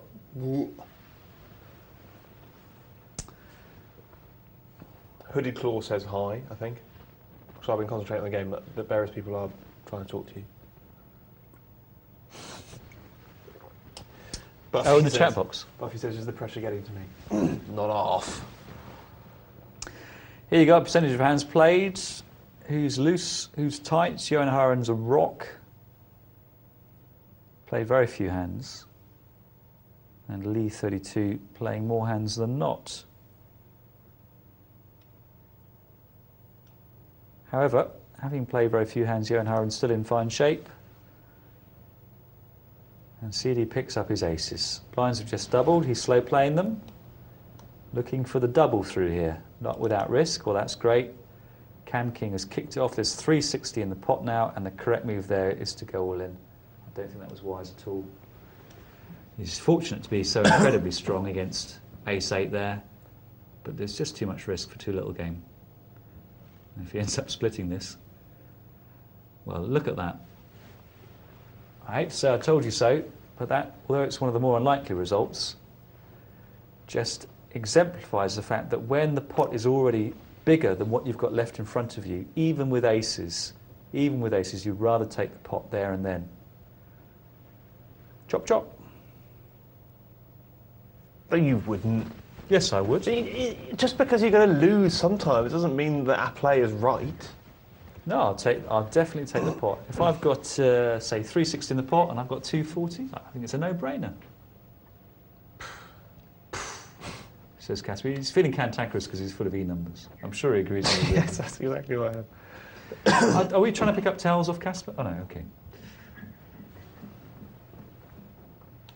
So he is alive, CD. And I don't want to be on his case, but calling with a pair of threes for about a seventh of your stack is also not my favourite play. And a call is even worse here. No, lets it go. Cam King likewise. I wonder what Ganadov would have done if CD had gone all in. No guarantee he wouldn't have called.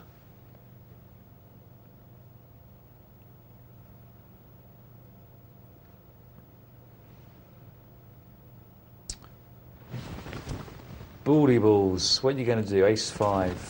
There's just been a limp from Lee.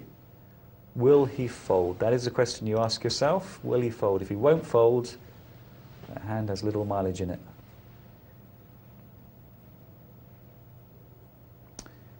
He comes in.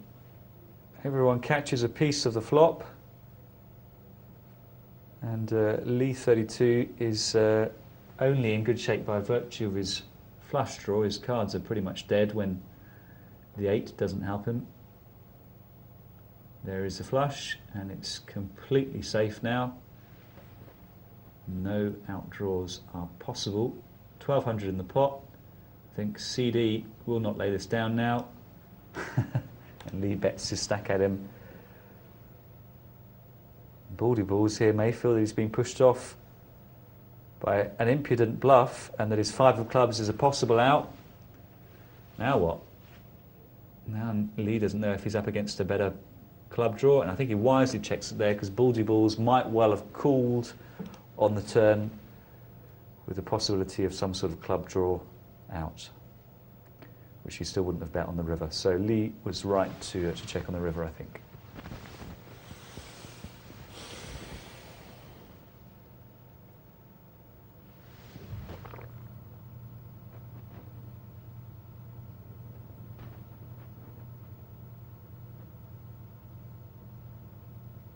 How much? There's a minimum raise, danger that it might be a draw, and the danger therefore that CC will commit to this pot. It's a tricky one. It's one of those situations where you just have to choose whether or not to give them the benefit of the doubt. And CC got it right. Oh, there are the queens again now. CD in trouble, in it goes. And there'll certainly be a call from Cam King.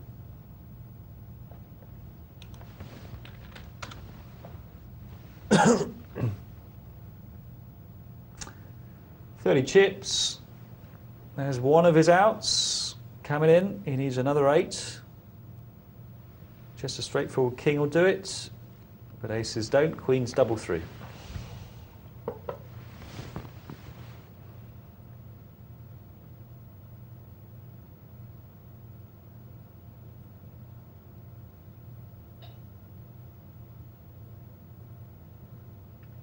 Blinds are not a serious threat to Cam King. Ace-5, not a great hand. He's probably ahead, but in the blinds, often you'll get these big confrontations on small hands because both players know that Neither needs a great deal to come in. Cam King decides to play it softly. He misses. He may have decided to represent whatever the flop is. Let's see. He may say to himself, well, Lee can call with a range of hands before the flop if I bet. But normally he'll miss the flop. Only a 1 in 3 chance that he'll connect with a flop if he's got 2 cards of different rank. And so generally if I bet he can't call. 160 in the pot.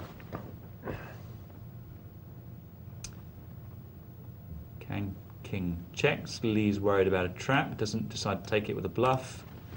And now I think surely time to bet here, because he may well have the best hand. He can credibly represent that he was trap checking on the flop, so there are reasons for Lee to fold, but he chooses not to. He's caught his ace on the river, but now he knows it may be too late to bet. It may be a situation where Lee will only call him with an ace. By checking, he induces a bluff, and that's the best result he could have got. And just a call in order. Although that bet is so small, it looks like Lee probably hasn't got the ace, but that doesn't matter. Cam King won't get called by a hand that he's beating, so he should only call here. But I don't know why he's thinking so long before calling. Takes it down.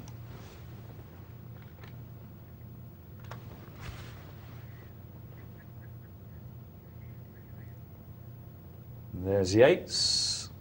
Baldy Ball says, I'm in for all my chips, whatever you do to me. And he certainly is going to be in for them all when Johan Haran comes over the top. Fold, fold, raise.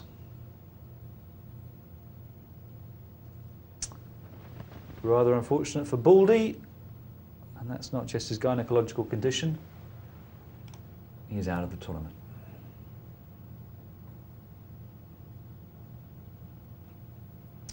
So it's taken a while, but we're now down to 6. Blinds at 40-80. CC may well want to move here. Only 4 players behind him. Ace-8, not a nice hand, but he can just about find a bet here that he can get away from if he's raised. 240 is the prescribed amount. He decides, perfectly reasonably, not to get involved with that. And so it's going to be Johan Haran raising and Ganadov probably folding. I don't fancy a call much from the small blind there when there are so many potential overcards. As we can see, even 10-4 is a danger to 9s if you let it see a cheap flop. So how much? 200? 220? 280.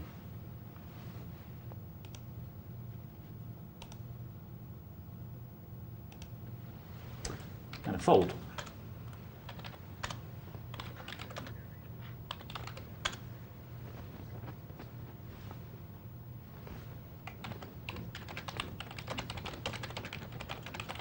Caution with 5s. Blinds are going up to 81-60. Johan Haran, I'm sure, going to want to have a pop at that. Puts in a big enough bet to push Ganadov out, get himself heads up against CD, who folds wrongly because he had too much invested there to fold. Much too much. And now he's left with 20 chips. Well, don't fold here, CD. Nah, don't fold. Getting 12-1. Flush draw. Makes his flush, looking pretty bomb-proof. And he doubles through, but he still would have been correct to have played the previous hand.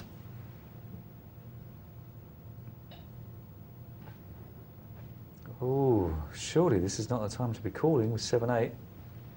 Well, maybe he's got a genius plan. If he plays it well on the flop, a la Mark Bannon, or catches 2 pair, either will do, as long as he doesn't run into a 6. 400 at stake, and Lee UK here I think has got latitude to check it if he wants to. I still don't mind taking the pot now with a bet of 250 or so, challenging a price, or even 160, that's all right. It's small enough to look like he might be nicking it, it might provoke a re-raise. But it serves the other purpose of charging Cam King to draw in case he's, say, got bottom pair and a high kicker and catches either trips or a better 2 pair. Ganadov has sadly waned. Not the man he was earlier. He'll never ever achieve the stack size relative to the blinds that he enjoyed at the top of the tournament.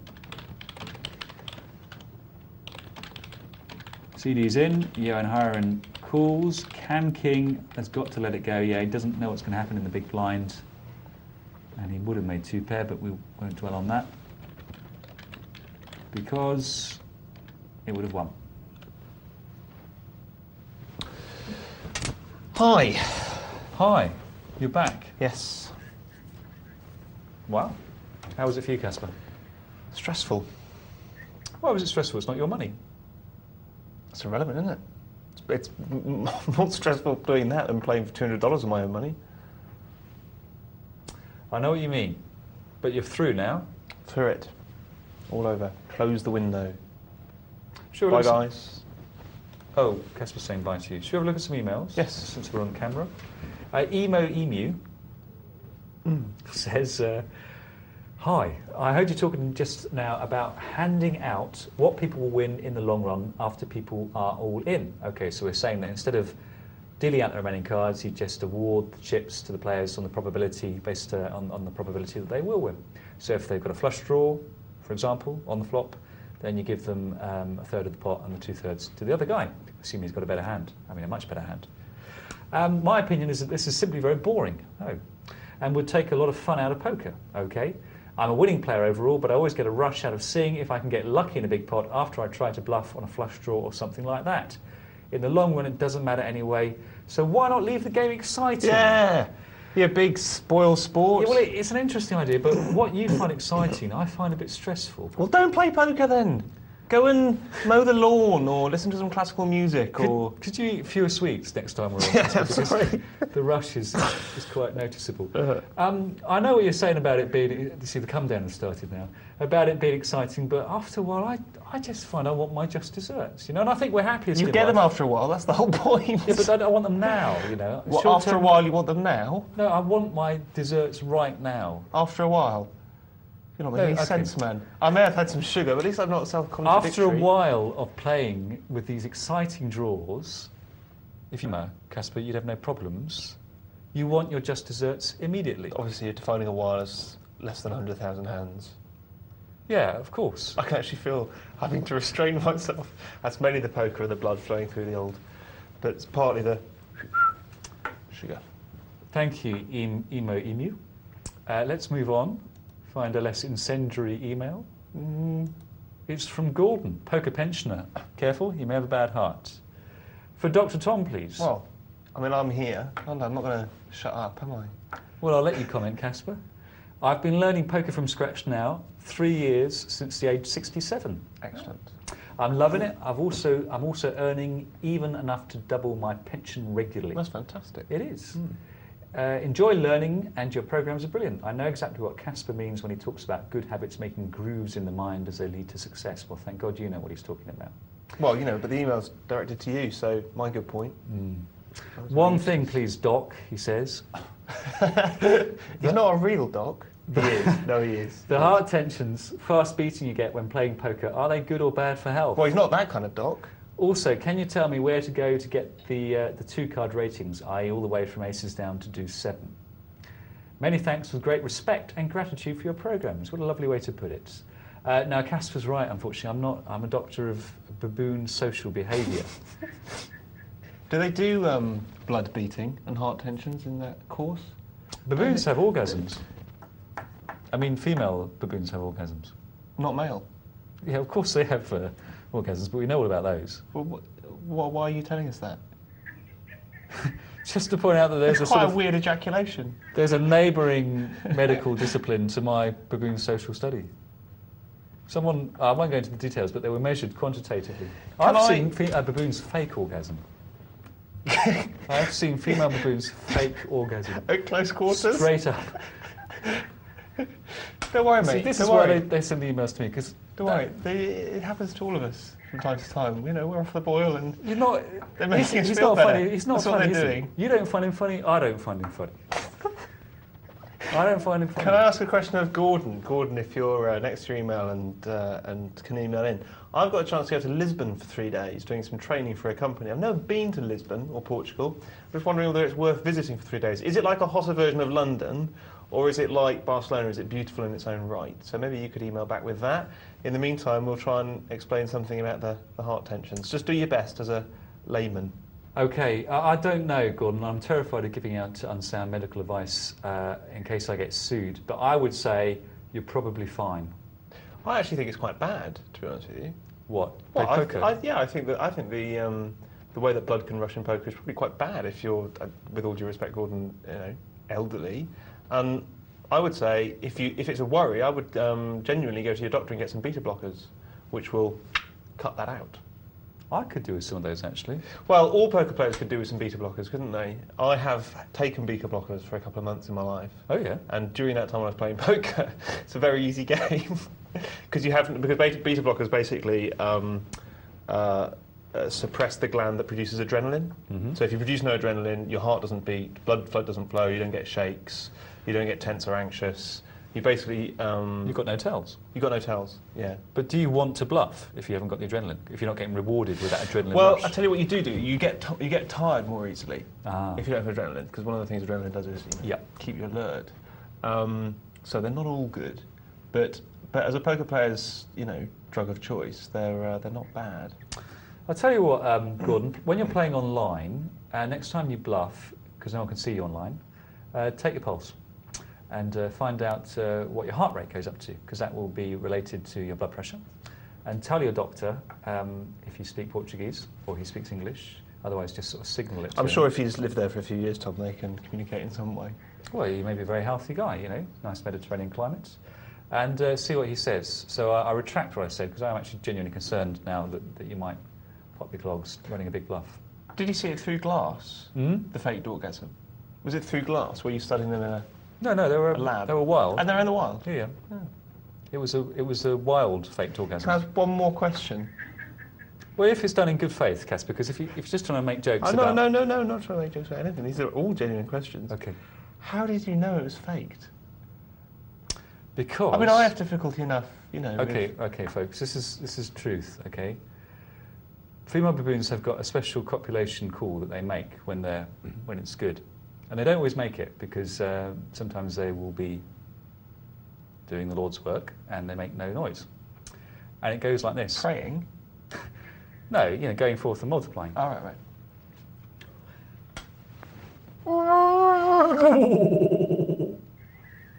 Okay, that is what a female baboon... Have we got that on tape? It all goes on tape. It's part of the... who look after us? Ofsted? Ofcom? I can't remember. Yeah. Someone off. Not Ofsted, that's school. Perhaps they should be called in. That's what they do. That's what they do when they have a good orgasm. But this female did that when there was no one near her. She was sitting behind a bush. Quite a weird time to fake it. I didn't see her hands, but she was sitting behind a bush. So, but I'm pretty sure that there was no insemination opportunity there. That's brilliant. So if a couple were copulating... Of baboons? Yeah. And she didn't make that noise, could the bloke go... You haven't even come. You could say that, yeah, but you wouldn't want to print it in a journal, because that's not the right terminology for No, it's not scientific. Or primetime television. Why are we talking about this? I forgot. I don't know, it's fascinating. It's absolutely brilliant. Okay, good. Should we do an email or go back to the poker? Let's go back to the poker. Okay, we've probably got enough trouble as it is. If we've got one. And is that a good impression? Well, you can't falsify that, so I'm going to say yes. I mean, right now, are you the Meg Ryan of Poker Night Live? Not just right now, Caspar. I'm blonde and cute. Strawberry blonde.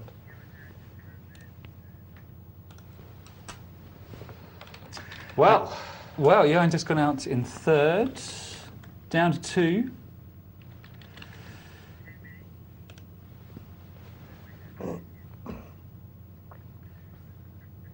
Cam King's a bit of a thinker.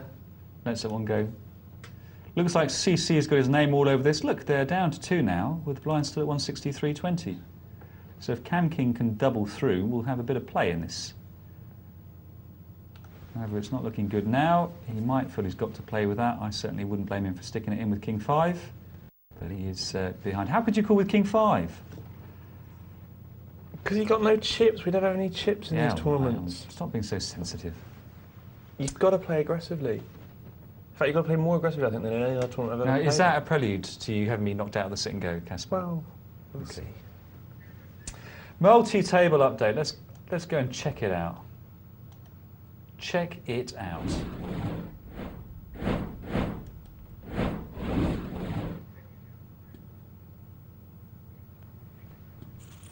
We've got 37 players left, and our big stack is here. Love in Vegas.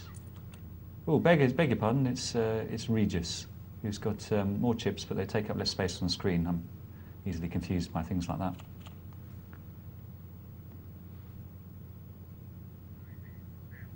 Oh, there's Queens again. Mild Joe. Let's see if he raises with him, shall we?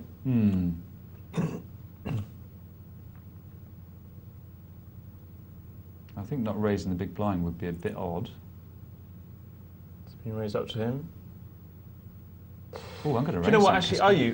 Because Yeah. actually, I was going to say, smooth calling here is one of the few occasions where I'll accept the smooth call with queens. To be honest with you, because it's very likely that the small blind will do that.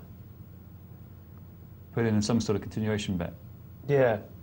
Yeah. Yeah, it's one of the few. It's going to work probably, but Having said that, I think it's almost always incorrect to call with queens. That's one of the few times when I don't hate it. I still don't hate the raise either. Mm-hmm. I hate the fold, wouldn't you? I would think a fold was a bit strange. Yeah. That'd be awful, I think. Yeah. I don't mind fold with aces, but with queens, that's just, it's almost right, which is just terrible. I didn't see if he did fold. Did he fold? Yeah, he folded the queens. He did? Oh well. Yeah. Ace king, what can you do? Pretty scary. And he's mad about it. Not mild at all. He will be when he sees this. He's Vindaloo.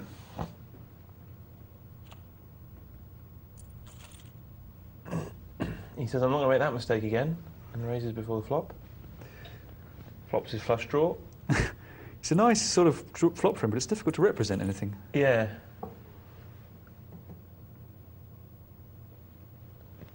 And I think he's going to get pushed around. Unless the judge is determined that he's got a better ace, but he's going to call, I think. He's going to call this one down. Massive bet, we'll take it, but Mild Joe can't make that massive bet. Check, check. And Mild Joe's getting a bit naffed off, I should think. He will be. A couple of hands, eating a big wodge out of his stack. Eating a wodge, that's something you don't hear every day. Look, there's the snowman again. No ace-jack, though. Jolly good job.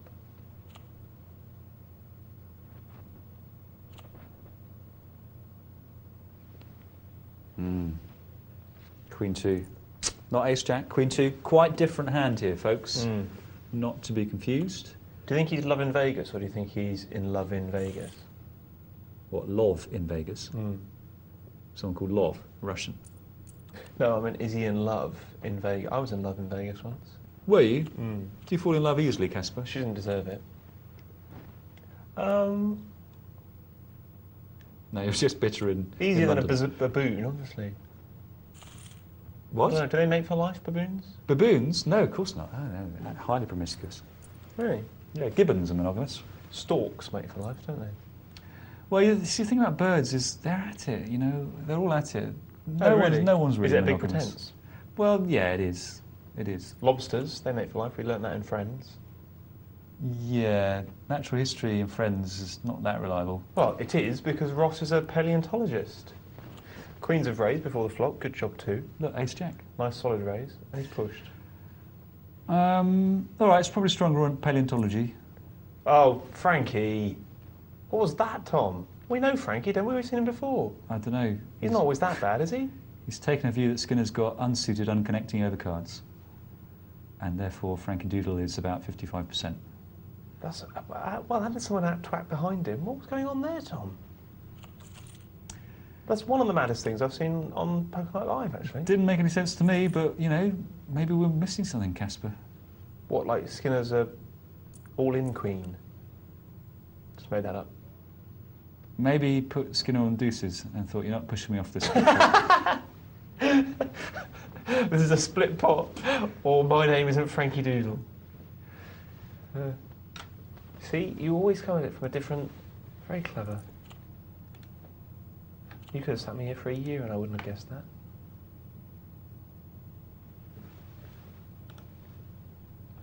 Still a long way to go to the money. 30 places paid, so you can't sit around and wait for it.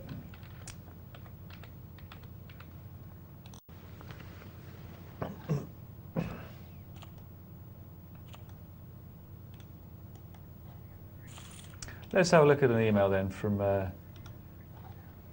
Dr. Sturgeon before we go back to our What's in the Hole. Dr. Sturgeon says, "Good evening, gents. Looking forward to being enlightened on many matters during the show." Certainly haven't been disappointed there. I am thinking of braving the actual outside world and playing some real-life poker, and my local card room has a £10 rebuy tourney on Fridays. Delighted to hear it. Should be compulsory. Assuming the shock of seeing sunlight and meeting people doesn't turn me into some form of dust, I just wondered what your advice is on the number of rebuys you should budget for. Online, I have only played sit and goes or freeze outs, so how different are the early stages of a rebuy? Oh my word. As a first time live man, I expect to be giving off a stack of tails, but I don't want to throw a stupid sum of cash away on one evening just to enjoy a new experience. Keep up the brain fodder. Thank you, Dr. Sturgeon.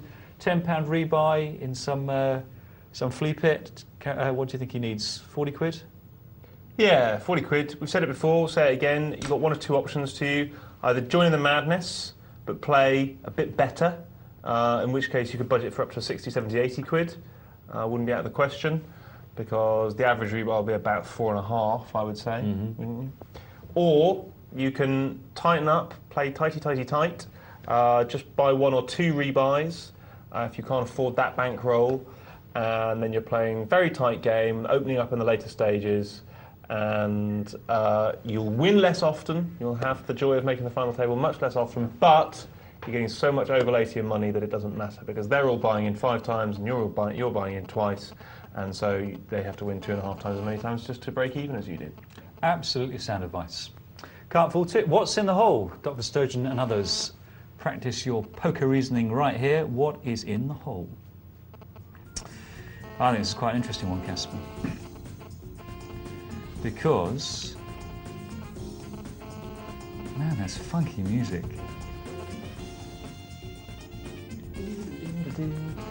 It's a bit like, do you remember Outrun? Yes. It's a bit like the music when they're going for the desert bit. It is. Very, very good shout. Because Integra raises 7 times the big blind. If Albus Falk's hand is that good, how come we called it on the button when there's a limper? You know, what sort of hand do you call on the button with a limper there? Could be an idiot. No, Falk's, no, he's not an idiot. Oh. He's fine. Not an idiot. Just keeps calling him down.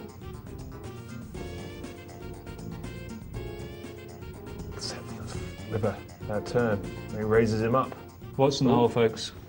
Fades Text out towards the end, hole and your answer to 62211 and what you think he's got in his hole cards, what hand he's got, and where we can buy that music. I think we've got time to look at another email. Whether we can answer it, I don't know. Let's have a look. Hi, Tom and Cass. Hope you're both well. Please, could you expound in depth, oh dear, the river principle? Copyright Tom Sambrook? I don't think so, unfortunately. Wow, good as. Hey? For at least 1 minute without for at least 1 minute without hesitation, deviation, or repetition. That's brilliant.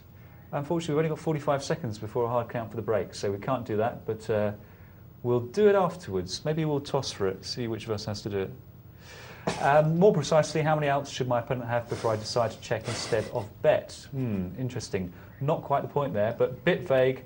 I know, but I hope you know what I mean. Lovely. Well, we'll do that probably with deviation, hesitation, repetition, and frankly, lots of mistakes after the break. But before we go to the break, we're going to have a chat with Mr. Nick Zeremita. Mr. Nick Zeremita again.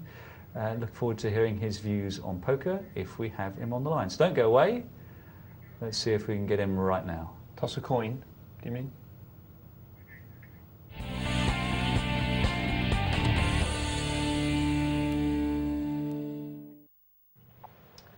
Nick, have we still got you? Yes, you have indeed. Caspar's going to pick your brains, Nick. Are you ready? Okay. Well, Nick, I'm fascinated by what you said about the World Series. I mean, I was there in 2000 and 2001, and I saw the images from last year, 2005, and it looked like a completely different tournament from the one that I remember. So, you know, if you haven't been there since '97, and if you were there in the days of Big Deal when Tony Holden was writing about it, it must just be a completely different event. So I was wondering whether you had any more thoughts about that, but also just about the changes in poker in general. I mean, we talk about the old days in poker now. We mean the year 2000, don't we? Yes, indeed. Yeah, we do. The World Series of Poker increased in numbers very, very rapidly over the past 3 years. I think it went from 800 to 2,800 to 5,600 in the space of, in a nanosecond. Prior to that, I mean, even at 800, I think that the numbers were manageable.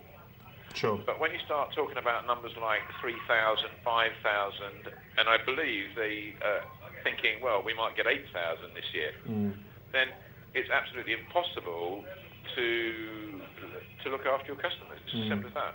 Impossible. And again, it's not just the poker, though, Nick, is it? I mean, again, when I was there, it was still held upstairs at Binion's.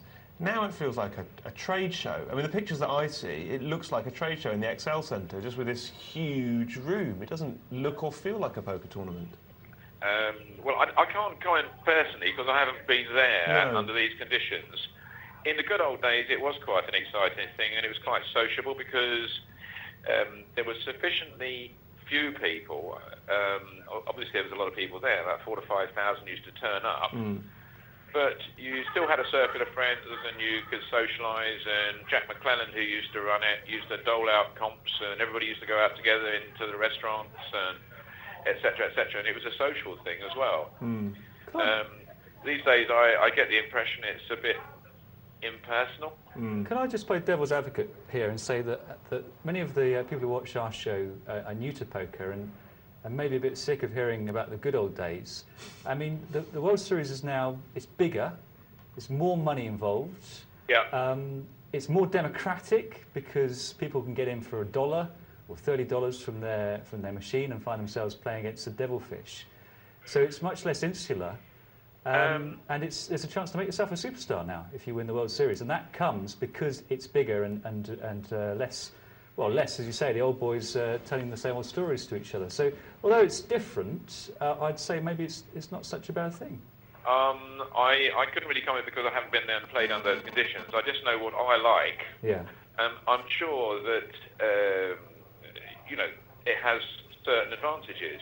That quite simply it is spreading the message that the poker is a respectable pastime, etc., etc., and that the people who play poker aren't all crooks and that they deserve a certain amount of respect for what they achieve. In that respect, it's great. I can't help feeling that the players get a raw deal. They're like the cannon fodder. Sure, they make money, but bear in mind that I think Harrah's actually take an absolutely massive, massive, massive rake out of this. It's not as if, I mean, in other sports or games, there's added money from sponsors, etc., and so on and so forth. But in the poker world at the moment, it seems to me it's all take. We want to make a TV program. We want to make a bloody great pile of money out of our brand. And by the way, you're paying. Yeah. I mean, big deal. Nick, let me ask you a question. You said you know what you like. What do you think does make a great tournament? What do you look for when you're selecting your tournaments to play? Me personally? And to attend, yes, you personally. I look at the tournament structures, the crapshoot. I look for a reasonable balance of the prize money. I look for the ancillary things. In quite a lot of places they offer you decent hotel rates, they offer you sort of free dinner. I tend to go to places and cities which I find very pleasant, so that if you want to get away from the poker, because it'd be very intensive, that there's something else to do. The sun shines, there's the beach, there's nice restaurants. Because you can't play poker if you're sort of stressed out and can't get away from it. No, so there's such a big choice these days. I sort of pick my spots, Also, I play in tournaments I can afford without causing any great stress, Excellent. Thanks for that, Nick. Again, we're going to have to leave you briefly, but do stick around because we'll have one more conversation with you in a bit. Okay, no problems. Okay.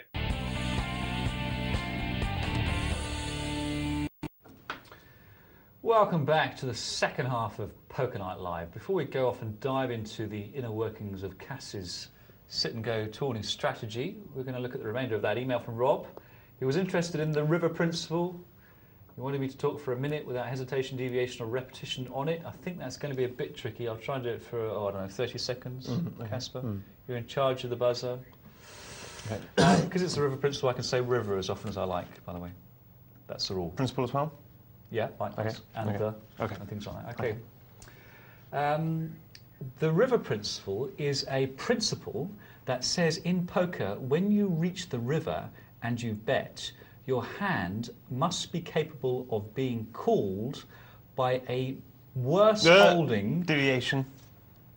What do you mean deviation? I was getting to my point. I don't know why I'm in challenger. I'm not taking over, so carry on. Carry on. I think I will. I'll get a bonus point for overruled. Overruled. Okay, thank you. Yep, carry on. Let's get so personality. Yeah. Where was it? Your hand must be capable of... Hand repetition. Yeah, well, only because I'm coming back where I... Fair enough. Overruled. Okay. Can I say hand? Yep. Okay.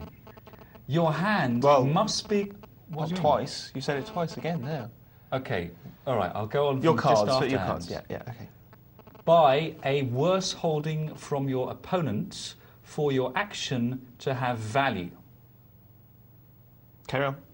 No, that's it. That's not 30 seconds. Well, no, I finished. Well, it's not called just a 25 seconds, is it? It's called just a minute.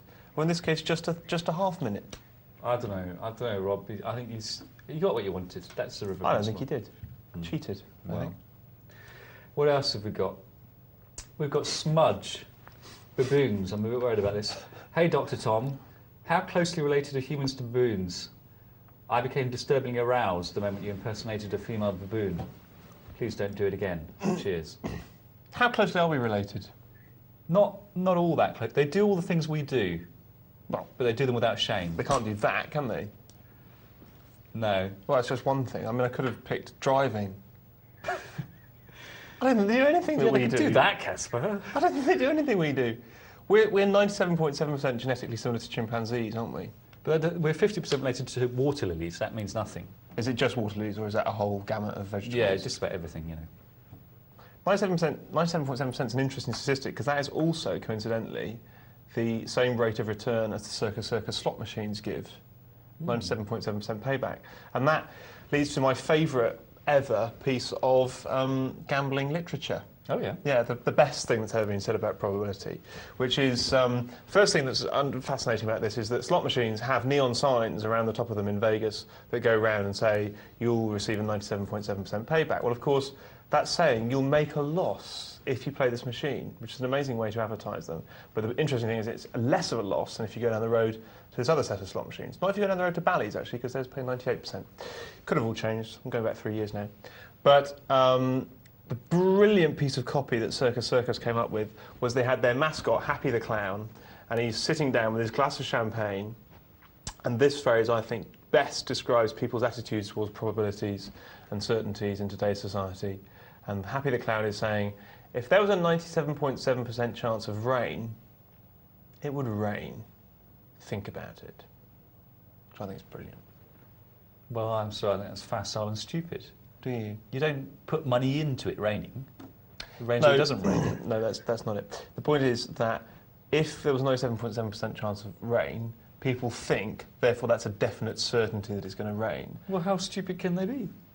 Pretty stupid, mate. That's one of the points I keep making to you. I mean, they've said 97.7%. Yeah. You know, do you put out your precious bonsai that will die unless it rains and leave it outside while you go down to Walmart on a 97.7%? No, you don't. You wait for 100%. You shouldn't go and shop at Walmart. They don't allow unions. Okay, when you shop at the coal face of your local coal mine...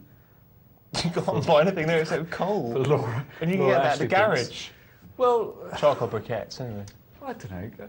You're being very obstreperous tonight. Let's hear about Lisbon. Okay, let's go to Lisbon. We've got something about Lisbon.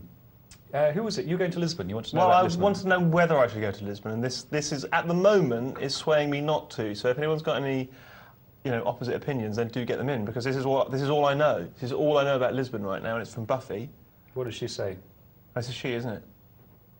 She says, Dear Tom and Cass, Lisbon, 1, not a Mediterranean climate, as it's nowhere near the Med. 2, it's horrible. So I'm not going now. Well, I thought it was in Portugal. Isn't that the Mediterranean? No. It's the Atlantic. It's the other side of the Gibraltar rocks. Yeah.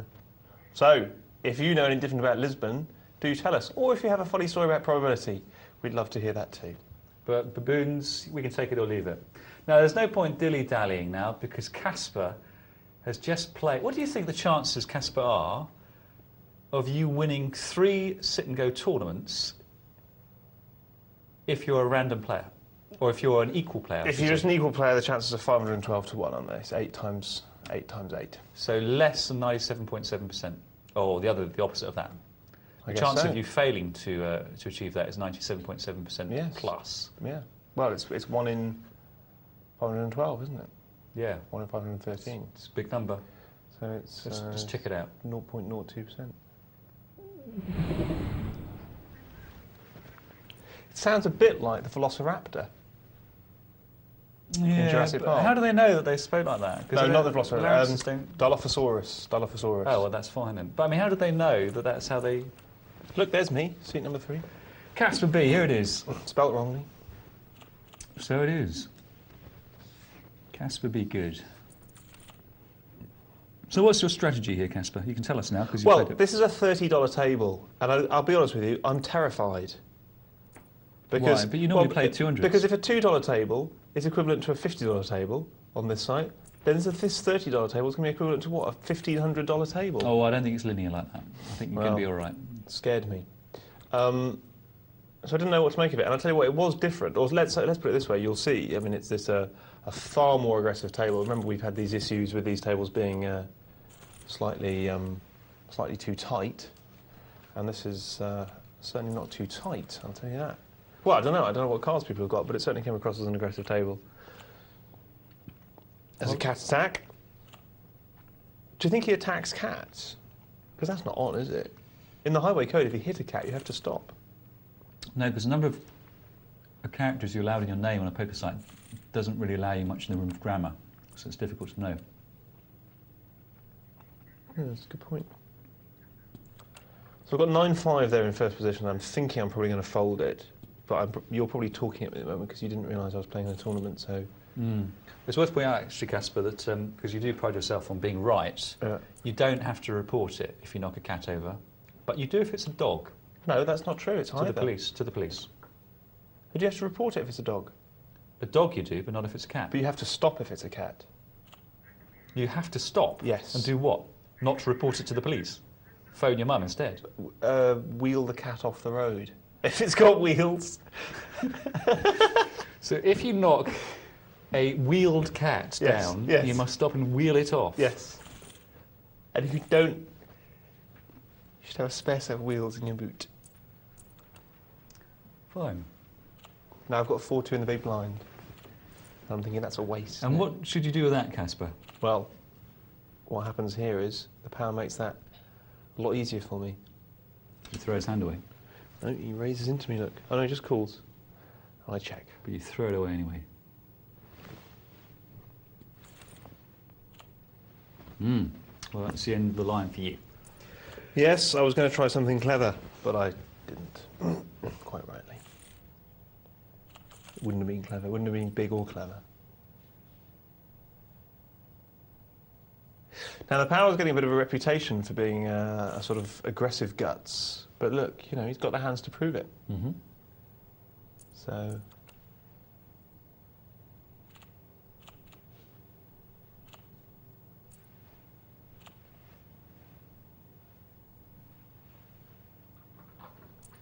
Surely a raise. Or maybe we'll come in looking for a multi-way pot. A little dangerous. No, he raises it up to clarify the situation. And actually, interestingly, he does show his hand at some point. I'm fairly sure it wasn't this one. But I think he wanted to show people that he wasn't being a poacher, do you know what I mean? He was actually getting valid hands. If you only show... if you show your hand once, everyone knows what that means. You've been nicking wholesale, and now you try to pretend you weren't... You've got to show every hand before anyone starts to believe you're not a tea leaf. I'm with you, mate. I'm with you. Granted. That's interesting. Why?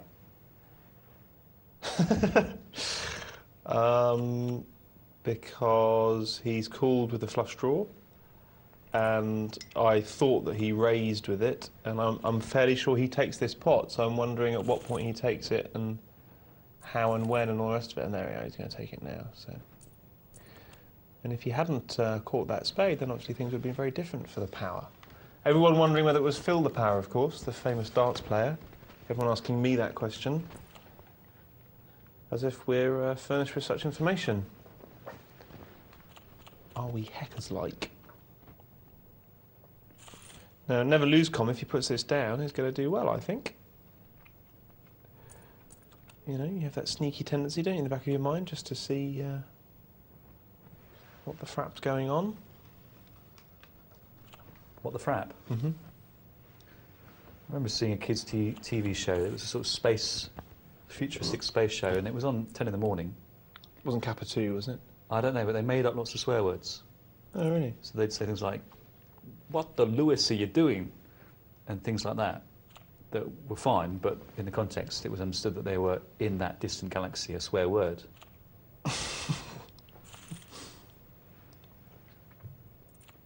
You paint a vivid picture. It's almost like being with you on a Saturday morning.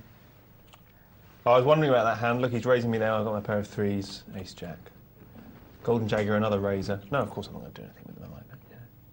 Some people would call on the button, wouldn't they, with a 2G pair? Not you, Cass. Not me. You don't let your emotions get in the way. You just throw it down coolly. Now, I'd do some absolutely ruddy awful plays in the next 8 Surely hands. not. Well, Yeah, that's they're awful. You say why they're rubbish, and I'll say why they're good. You won't find anything good in one of them. One of them is just awful. Mate, I'm a great spin doctor. Remember the twos? Is that what you're a doctor of, actually? Spin? No, No. it's baboon, just baboon social behaviour. Yeah. Not heart rates. No. Here's Stanters and the Power, having a right jolly time with 3 queens on the flop. Easily done.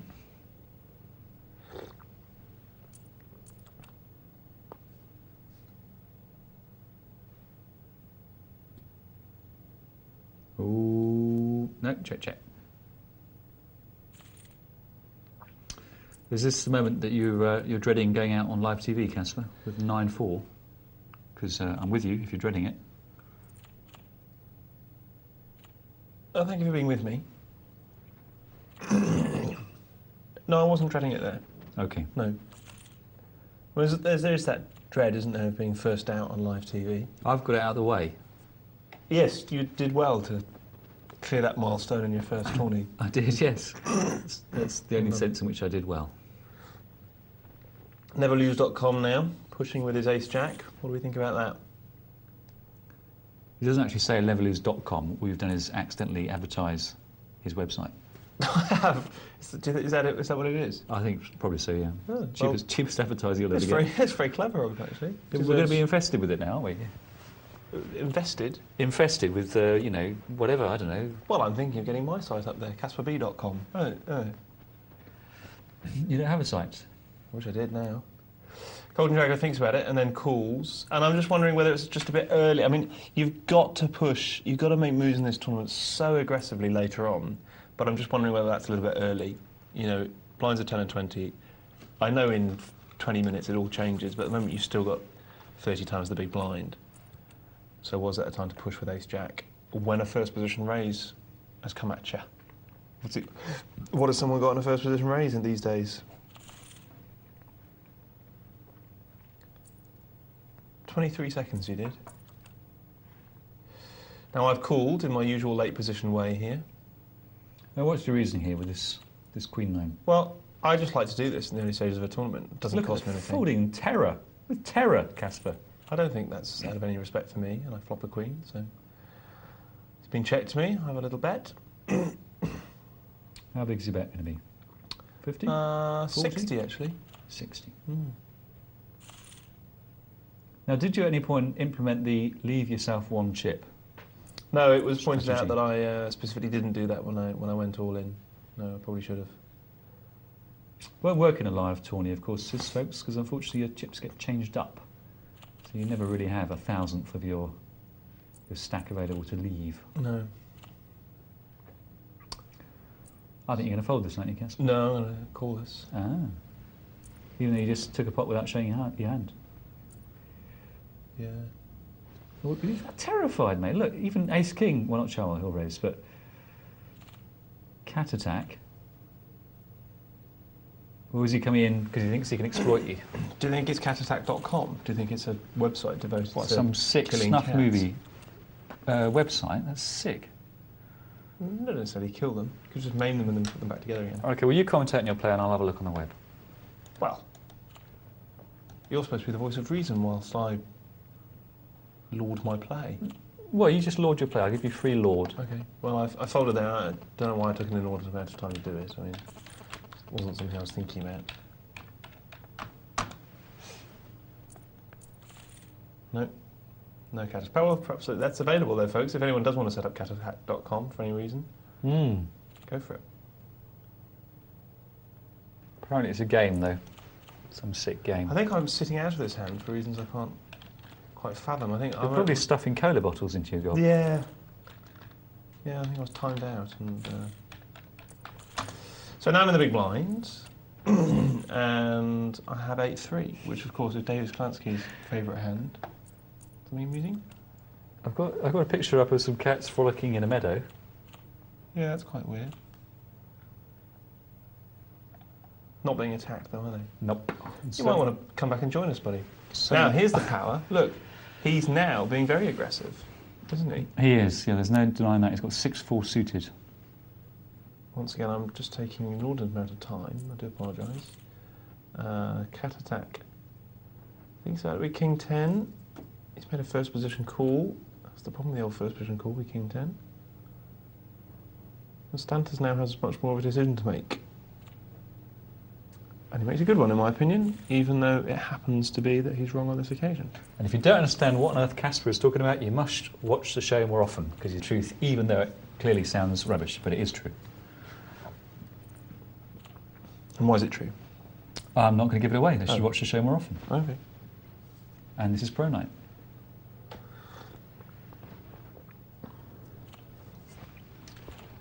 Another long dwell up from Caspar. Yeah, I mean, the two things to say are, first of all, I'm typing in the chat box and doing various things, but secondly, I never make an instantaneous decision for reasons that I've given before, because then when I do have to think about it, it's a tell. Mm-hmm. So whilst I don't want to hold people up unnecessarily, I know this is awful play by me. Awful. So I call with the ace-7, right, that's fair enough. Okay, called with the ace-7. And now the ace-jack just makes it up, has a think about it. I think he's wondering whether to raise up, and I think he's right not to. You've only got ace-jack and small blind with 4 opponents. And ace falls, he checks, and power bets out. And I just call. Now, as it happens, it's good. But this is fold or raise time, really, I think. I don't see why a call needn't have expectation here. I just think it's awful. It looks a bit wussy, but it might be expectation. Wishy-washy nonsense. Yeah, but it might make you money. You're just now. What you're doing is you're playing devil's advocate, like you said you were going to. You so might we, be so we don't believe you. You might be doing it for the wrong reasons, Caspar, but it could have equity. Probably not now. Well, okay, maybe I'm being too harsh. Maybe that is what you do with a rag ace in that situation, that you call on the button because it was suited and you were a multiplayer. Maybe that is exactly what you do. You've got the back door. I can now get rid of it. Yeah, I think I should have raised, to be honest with you. All right, I'd have lost more money as it turned out, but what's he betting 40 with there? Do you know what I mean? The only two hands he's going to be betting 40 with there really are pose me a problem are ace 8, ace 9, ace 10. Or he's playing quite weirdly. So what am I doing calling? Jack 10, I call this. Oh no, I don't, I raise this actually. Oh, we'll see. There we are. Haven't raised yet before the flop, so it's worth doing. Oh, Queen King folds. They do respect you, Caspar. They do respect me, but I think they should.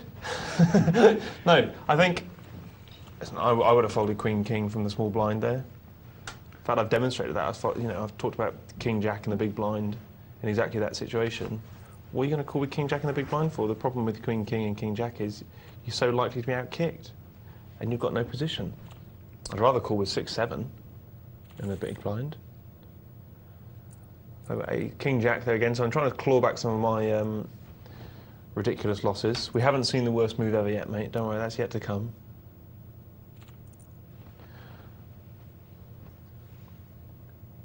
How did you get those chips? Because you're only 40 down. I've forgotten. What did you win with? I just made some. Well, I stole with the 10 Jack, stole with the King Jack. Oh, of course. The last two hands. You have to go back a bit. It's 40 seconds ago now. King 9 in first position. That's cruddy.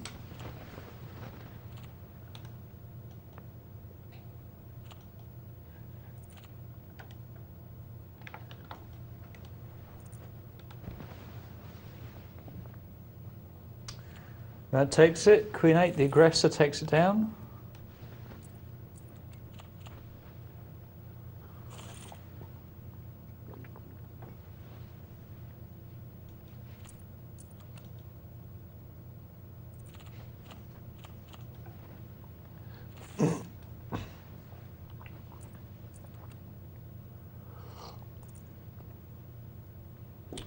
King, Queen on the button, a different cup of tea. Kettle of fish, bag of bones. Yeah, correctly raises it. I obviously ticked my fold box. The feline killer has a think.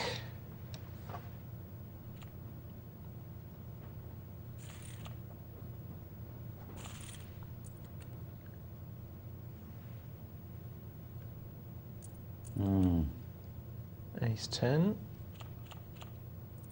And, you know, it's very simple. It's been raised from first position. What are you going to do with ace 10? You have no call. And that's the kind of thing that does, I think, win these tournaments, is save your chips for when you've got an edge over someone who's quite obviously not going to call you. Mm-hmm. That's the point about a first position raiser, is you're not going to get the guy to put it down. But I don't like it now, Tom. I'm not, because you know my strategy in these things is to try and double through in the first 3 or 4 levels, or go out and be happy trying. And right now, you know, all right, I'm not catastrophically low, but it's not looking good. Well, you've got 12 big blinds, you know. No, it's fine at the moment. Yeah, but this is the whole point. You've got 12 big blinds right now, but quite soon I'm going to have 6 big blinds, and within 14 hands I'm going to have 3 big blinds. Well, you know, eventually you're going to die, Caspar. But, I mean, be a bit more Taoist about it. You know, live in the moment, here and now. Just be present. I'm hearing everything you're saying, mate, and you know, no one holds Taoism in higher esteem than me. I'm talking about winning this sit-and-go tournament rather than the general level of utility and calm in my life. Hey, man, maybe that's the problem. That's my job. That's the stuff that I come out with. You get paid for it. Okay, is this it then? Is it King 7? I'm just dying to see this terrible Don't move. worry, you'll see it. I promise you, you haven't missed it. You'll see it. I'll be honest about it. It's catastrophic. There's no excuses for it. Is it going to make me retch? Am I going to double up as if I've been punched in the stomach? Well, I don't double up. Let's put it that way. Good one. Thank you. But I may. We might be missing it. Come on, take us back to the tables. Don't come on us. We're ugly. Stanters raises it there, and cat attack obviously feels he's being bullied. Why does he raise? No, he doesn't. And called, and then the big blind raises it up. And I'm getting no hands, as you can see. And to be honest with you, I've only had 1 premium hand in the whole of my 3 sit and goes, and that was aces in the final hand of my second one. Mm-hmm. In terms of premium hands, but I've had some lucky draws, which is nice. But only exemplifies the point that Devilfish was making, which is any 2 cards can win. That's not quite how I put it, but how I put it is that people underestimate just how likely it is for 6-5 to win against ace 10. Mm-hmm.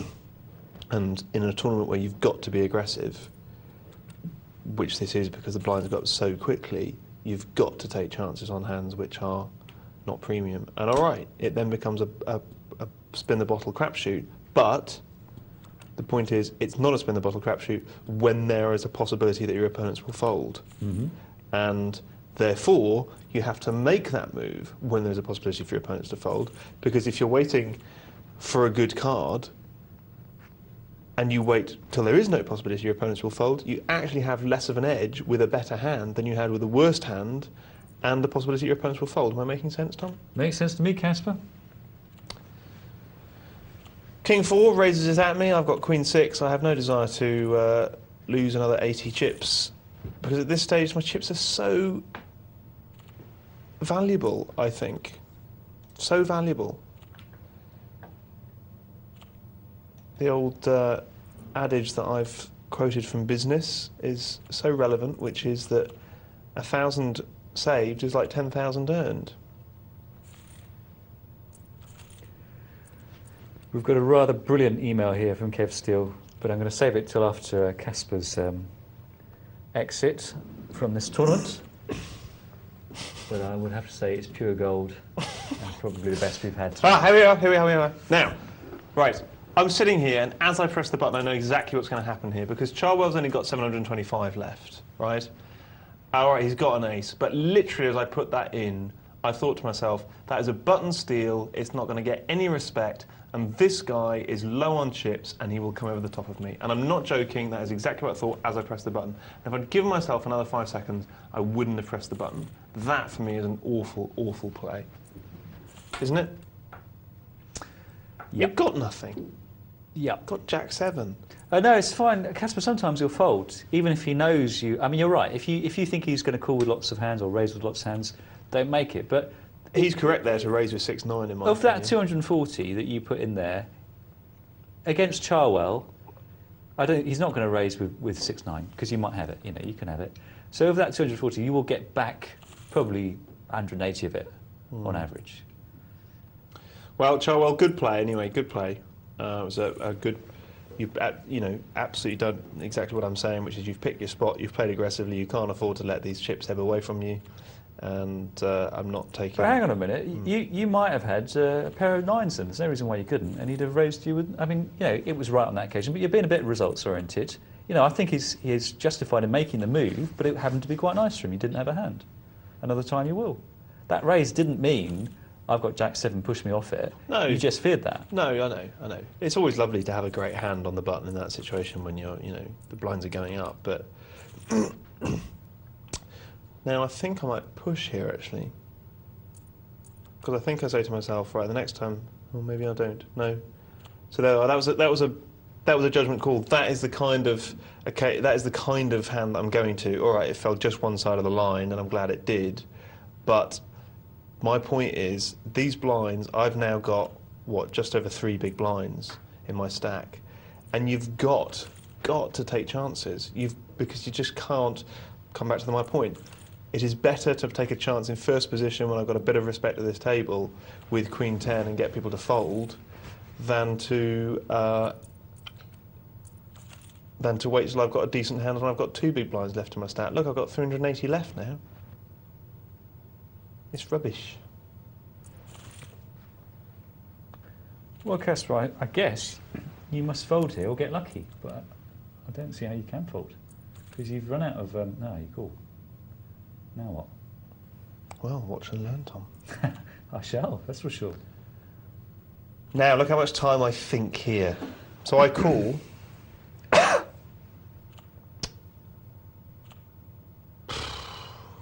Why I've got nothing? What's he gonna raise from the small blind with that doesn't hit there or beat me? He'd have to have like 9-10. No, not gonna have 9-10. He'd have to have like Wouldn't he raise with anything? 10-7. He tries to nick it before the flop, he tries to nick it on the flop. Well, I'm right.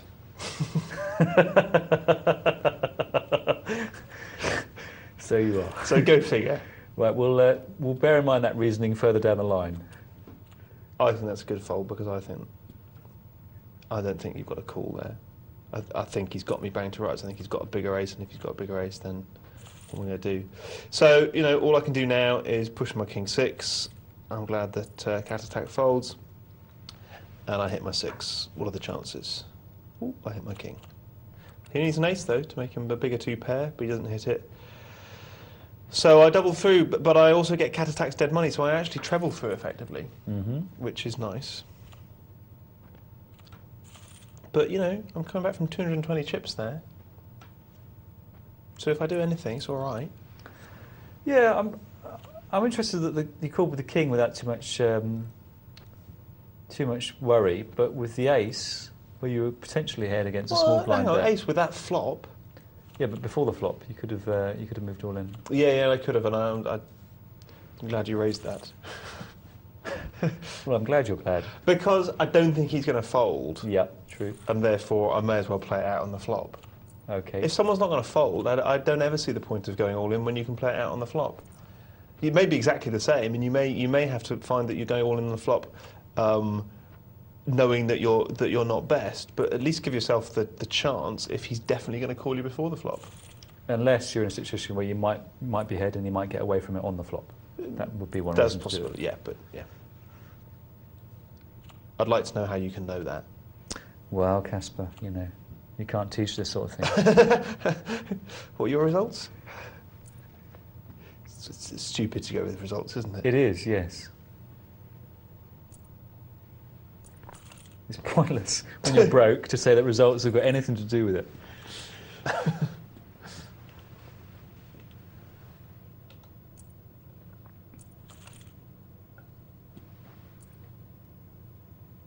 So Caspar B back in the game, and an awful lot of short stacks at this table. Dreaming of Ferraris. When's he going to move? Ooh. Got a feeling it might be now, pretty soon. I reckon.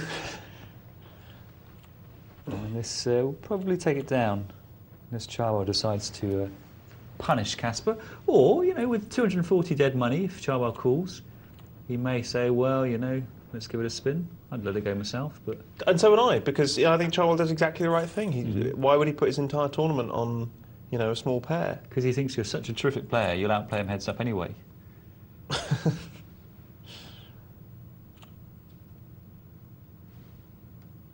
I like the dwell up from Golden Jaguar.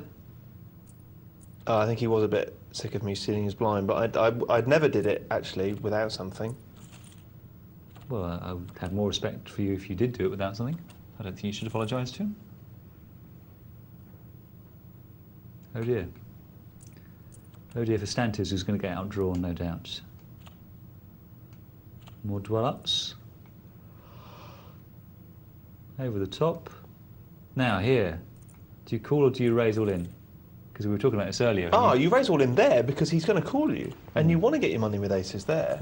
No, that's absolutely right. Okay, so then when you say he could get away with it on the flop, no, you definitely...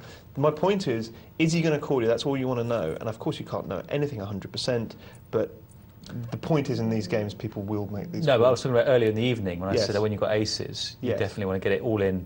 If you've got more than what you've got in front of you is already in the middle, Yeah. you'd be happy to put it in now rather than try and extract the maximum. Yeah.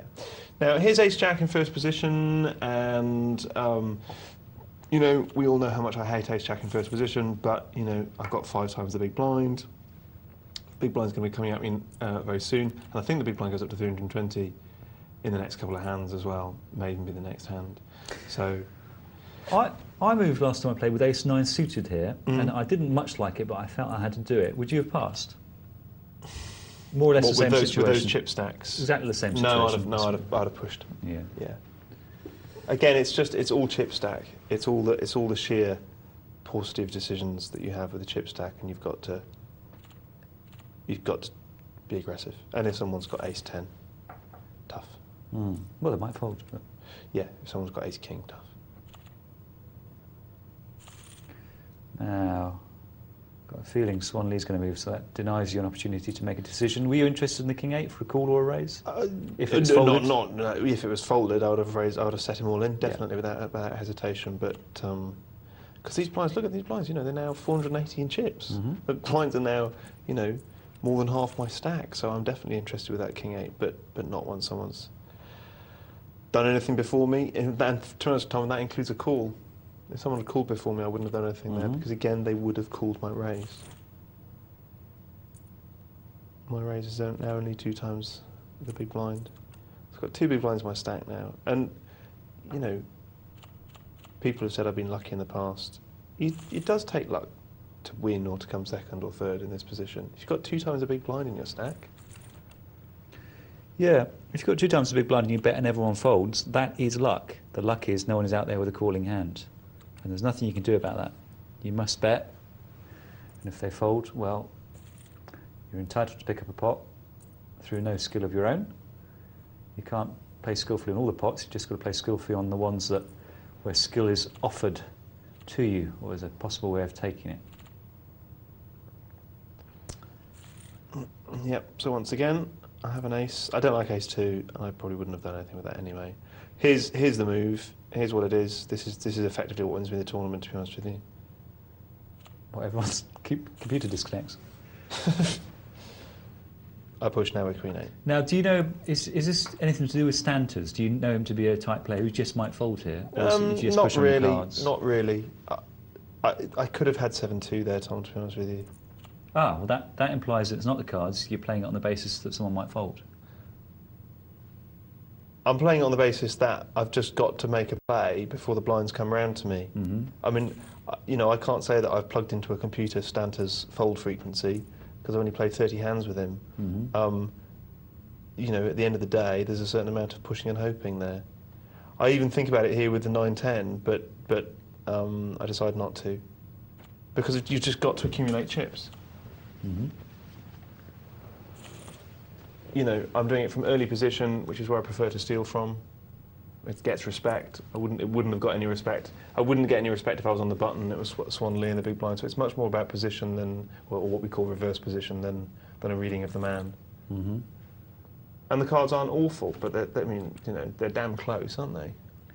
They're absolute borderline awful. Yeah, better than do 7. I mean, significantly better than do 7. Yeah, but yeah, you got queen high basically.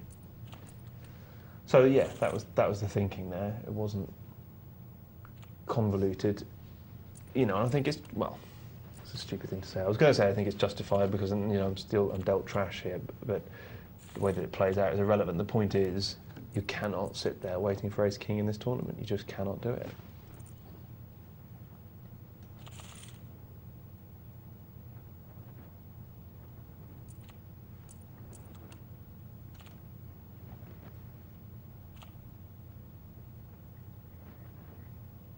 Cat attack, having a think because he's committed, you know, more than a third of his stack into this pot. Decides against it. And we're all up against it now, folks. We know that the blinds are going to go up relatively quickly. Here we go. Oh, yeah, he gets me out of trouble, doesn't he? He does, yeah. Because I would have pushed there. And that it's a weird bet, I know. It's a bit weird because he's going to get called. He might as well wait for a slightly better hand. Yeah. So yeah, I think about it. So the power, really, folks, saves me in that tournament. So instead of berating me, berate the power. And just to clarify, when I say he's going to get called, I don't mean by the ace-jack. He doesn't know that cat attack's got an ace-jack, but he knows he's going to get called by the big blind if someone else doesn't call. That's right. Hits an ace. Doesn't need it, but does it anyway. Still too many players, though, with the blinds this high. Oh, insane. Here we go. Either Stanters or Caspar B. Caspar B. It's a good fold there by Stanters, I thought. Yes. Oh, nice odds, sir. Very nice odds. How can you? Stop it. Leave him. Leave him. He's perfectly good. No, leave him. Come on. Leave him. But I mean, I'm just... I mean, what's the old phrase? Swimming to stand still, treading water? Something in that metaphor. I've only got 1,200. I've been raising my top hard bet. I love your bet, Caspar. No, I know. Golden Jagger's got to punish you. No, I know. But you see what I'm saying? It's just, you literally have got to raise just to stand still. Ah, the Red Queen. That's the analogy you're looking for. What's the Red Queen? The Red Queen in Alice. She keeps running just to stand still because everyone else is running. Is she on a treadmill? No. I don't think Lewis Carroll did gyms.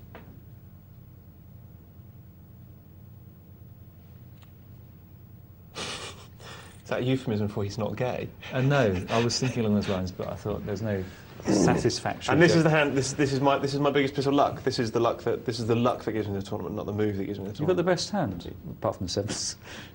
Yeah, but the luck is getting that at that moment. Poor old Swan Lee told me not to berate him for this. Well, you're ahead of him. I know. But do you want to feel guilty, Caspar? Because I see no basis for it. What? No, I'm not going to feel guilty. No, it's whether we berate Swan Lee for that. Oh, I don't blame him at all. Really? Tea leaf like you. You did it with Queen 8 a minute ago. You'd have had you dominated. Did you show the Queen 8? No. No. You must have sensed it. I didn't show any cards actually today. don't think the opportunity was ever right. Phil's got no call, in my opinion. Because by calling, he puts 1,000 in dead money in the pot. Who? Swan Lee? Swan Lee. That's what I'm saying. Yeah, so he's fine, his call. We agree with him. Oh, do we? Okay. I don't. You don't like Swan Lee's call? It's 1,000 in dead money he's created just by calling. It's huge. You do call more than me, because we've talked about that in terms of pot odds. I just prefer to have my chips to bully. I prefer to have my chips for a time when I can raise. So now I'm, But chip he's got 1,000 chips to the blinds, 320, 640. He can't bully. He's going to get called. I hear you, mate. I hear you. I mean, I'm don't livid like with rage at the possibility that he might not call. Why? But why call? Why call when because you he can give yourself can't. Such a... He can't raise and take it, not with that stack. And as it's the dead money. He puts dead money in the pot. So now here's another hand I'm going to get a lot of stick for, because I've got 9-3 versus King 6. But at the end of the day, I'm not. I've only called for 200. I've called for 200 extra. Guys, email in stick, please, as much as you can. Anyone's going to make that call, aren't they? Let's have 9-3. We want cries of incredulity. So, here we go again. Now, that was a weird fold, wasn't it, from the power? Wasn't it? What did he have? King Queen on the button. Well, he's obviously a bubble merchant. Hates it. Well, I think that's wrong. And again, I don't know about you, Caspar, I call here. I know I'm not going to be far ahead. Hate ace-2. Glad he called. Good call for me. What a nutter, ace-2. You are mean. Hooray! I win again, and I've made the money, and I'm the chip leader. And everyone's shouting at me in the chat box. At this point, I'm literally... Cries of adulation. The more I win out, the less popular I become. It's not really... not poker, well, you're popular with you. That's what counts, isn't it? It is in my little world. So, yeah, you've got a big chip lead here. And you're going to watch these boys tango for 2. Oh, I think you're going to be disappointed, Caspar, if you're looking for an immediate elevation to the last 2. Yeah, that was a bummer.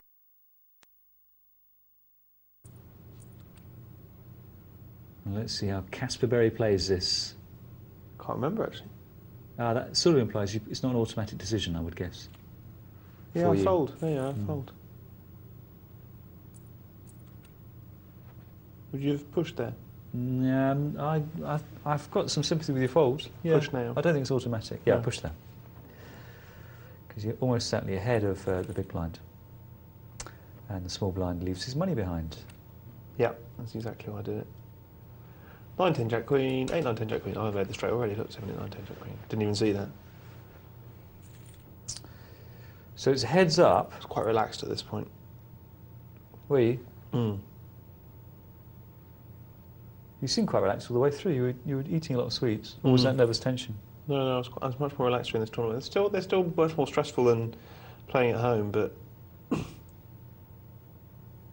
Oh, this is horrible, actually. You might want to look away now. Some people have a nervous disposition. Stan's obviously got his 2, thinks about it. Does he want to put his whole tournament on that baby pair? And I've got 9-10 Jack Queen. Ah, look at that. 6 straight from a 3 straight.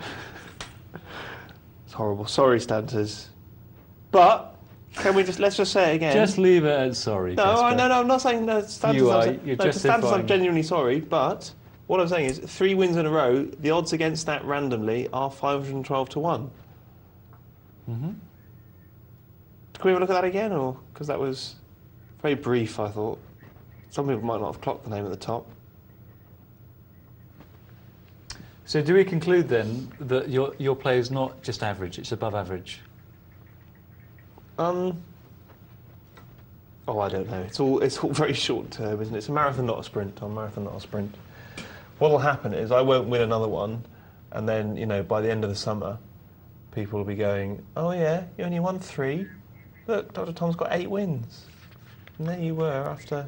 I think the combined probability of you not winning anymore and me winning all of mine, or 8 more, is sufficiently low that we can discount it. What's Nick the Hare doing down the bottom? My God, there's a leaderboard. Did you commission that, Caspar? Yeah, I thought you might have. I thought it would make a nice piece of installation art. Nick there. Well, this is a bit funny because I've never once played on my account, I might add, and never intend to. No, that's fine. We've taken that into account with the calculation. Which is why I'm third. Yep. Doesn't look too good, does it? Look at me and Michelle, though, eh? You and Michelle. Running away with it. And Nick the Hare, I thought he was TV's Nick Wealthall at the bottom. He must have had a catastrophe. I don't think Barry the Bully has played, has he? No. Bit funny, that leader. Well, stats, you know, it was a bit dodgy in the show. The reveal of what's in the hole is on its way, which of course is what you've been waiting for. Can you wait? Can you wait? Anymore? I don't think you can. Let's have it. I don't know what the answer to this one is, Caspar, because I don't understand the betting. Makes no sense to me. What did you think it is? Well, it could be. Let's have a look. Well, that's madness then. I said Fawkes was a sound player. I take it all back. It's just another mad call with deuces. We had one earlier, didn't we? Yeah. Well, I like the limp. Nothing wrong with that. Nothing wrong with the limp, no. Which is why I was a bit confused about how the betting worked. 7 times the big blind. Albus Fawkes takes a view, as we say. And instead of raising, he calls. Catches a deuce. So if you got a pair of twos, you're a better man than we. That's right. We're stuck in the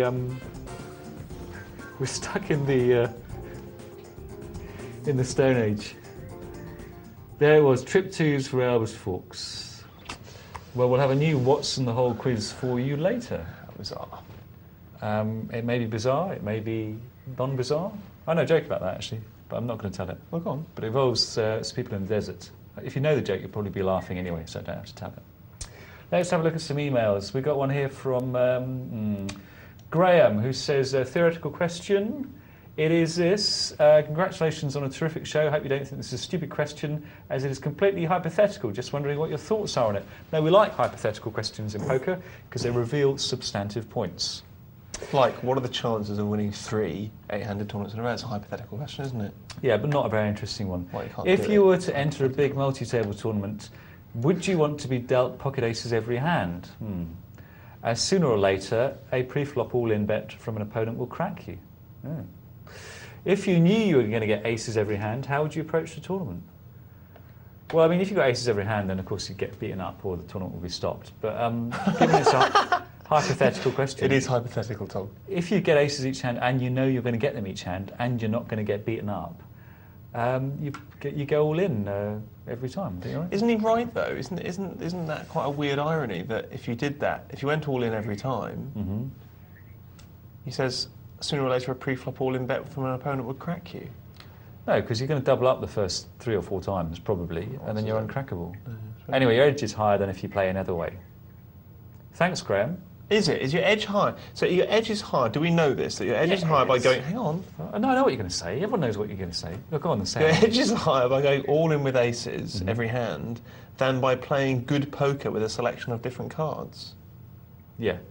I don't have an 80% edge over any tournament I've played in. I don't know. You reckon you've been in a tournament where you've got a better than 80% edge of winning it? Well... I mean, this is hubris. He's won 3 sit and goes.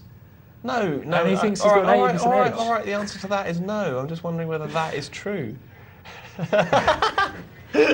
Okay, we've got another phone conversation with Nick. Maybe he can sort this out. But do we ask him? Shall we ask him? Okay, let's ask him. I'll try and remember.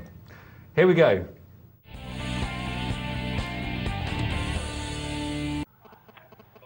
Hi, Nick. You there? Hi there. Here I am. Yeah.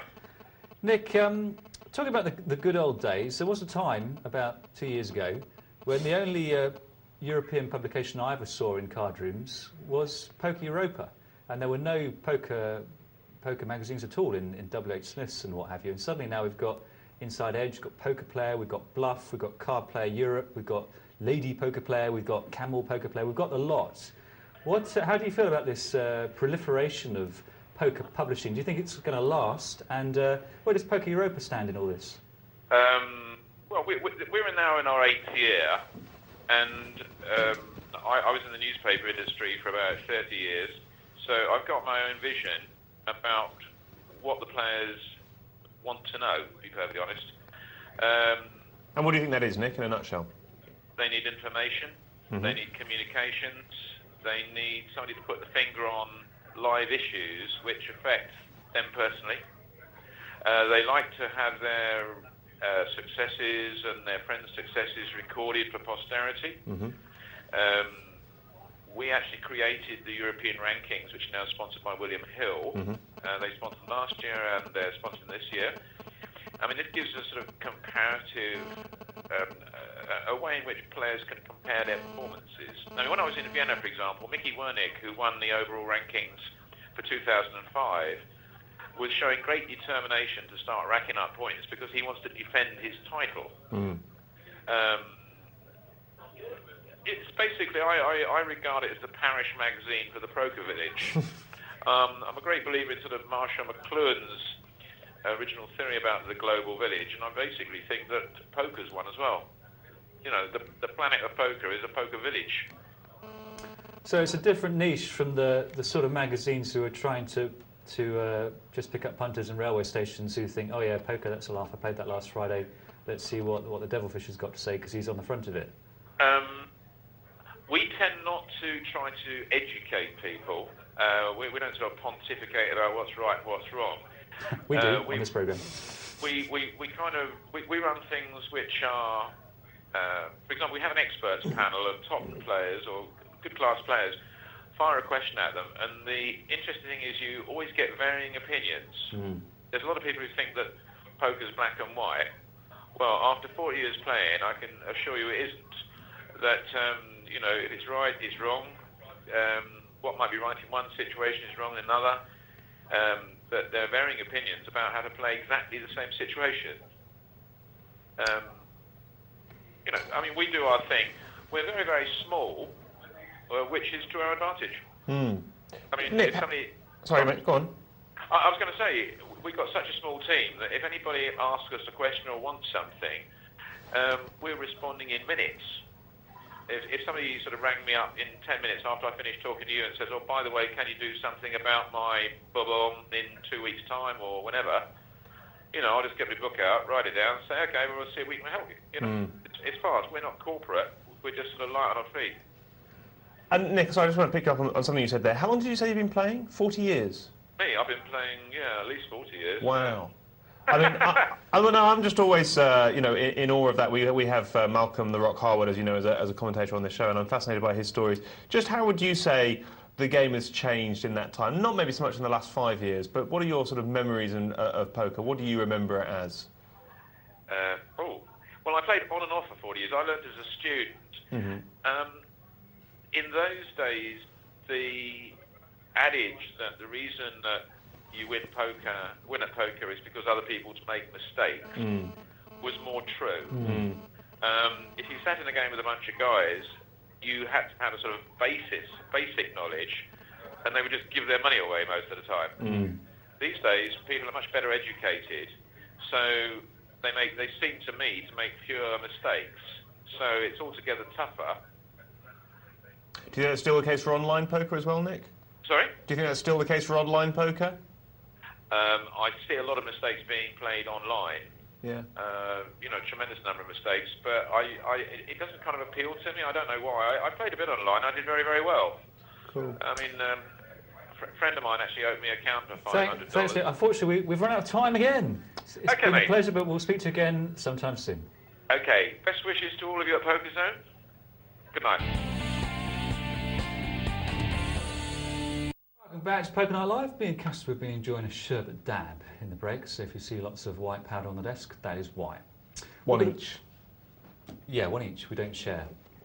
We've got a couple of emails here concerning your sit and go, Cass. All right. Be interesting to see a different perspective on it. Let's have a look at what they say. Other than mine, you mean? Yes. Hi, Dr. Tom and Cass. Begrudgingly, says Stanters. Just an observation about what it's like to play a very good player from an intermediate's point of view.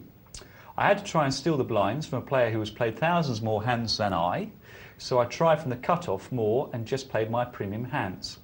I think this got me into trouble when I went card dead for a stretch when the blinds got bigger and I had to rely on a couple of decent hands to bail me out.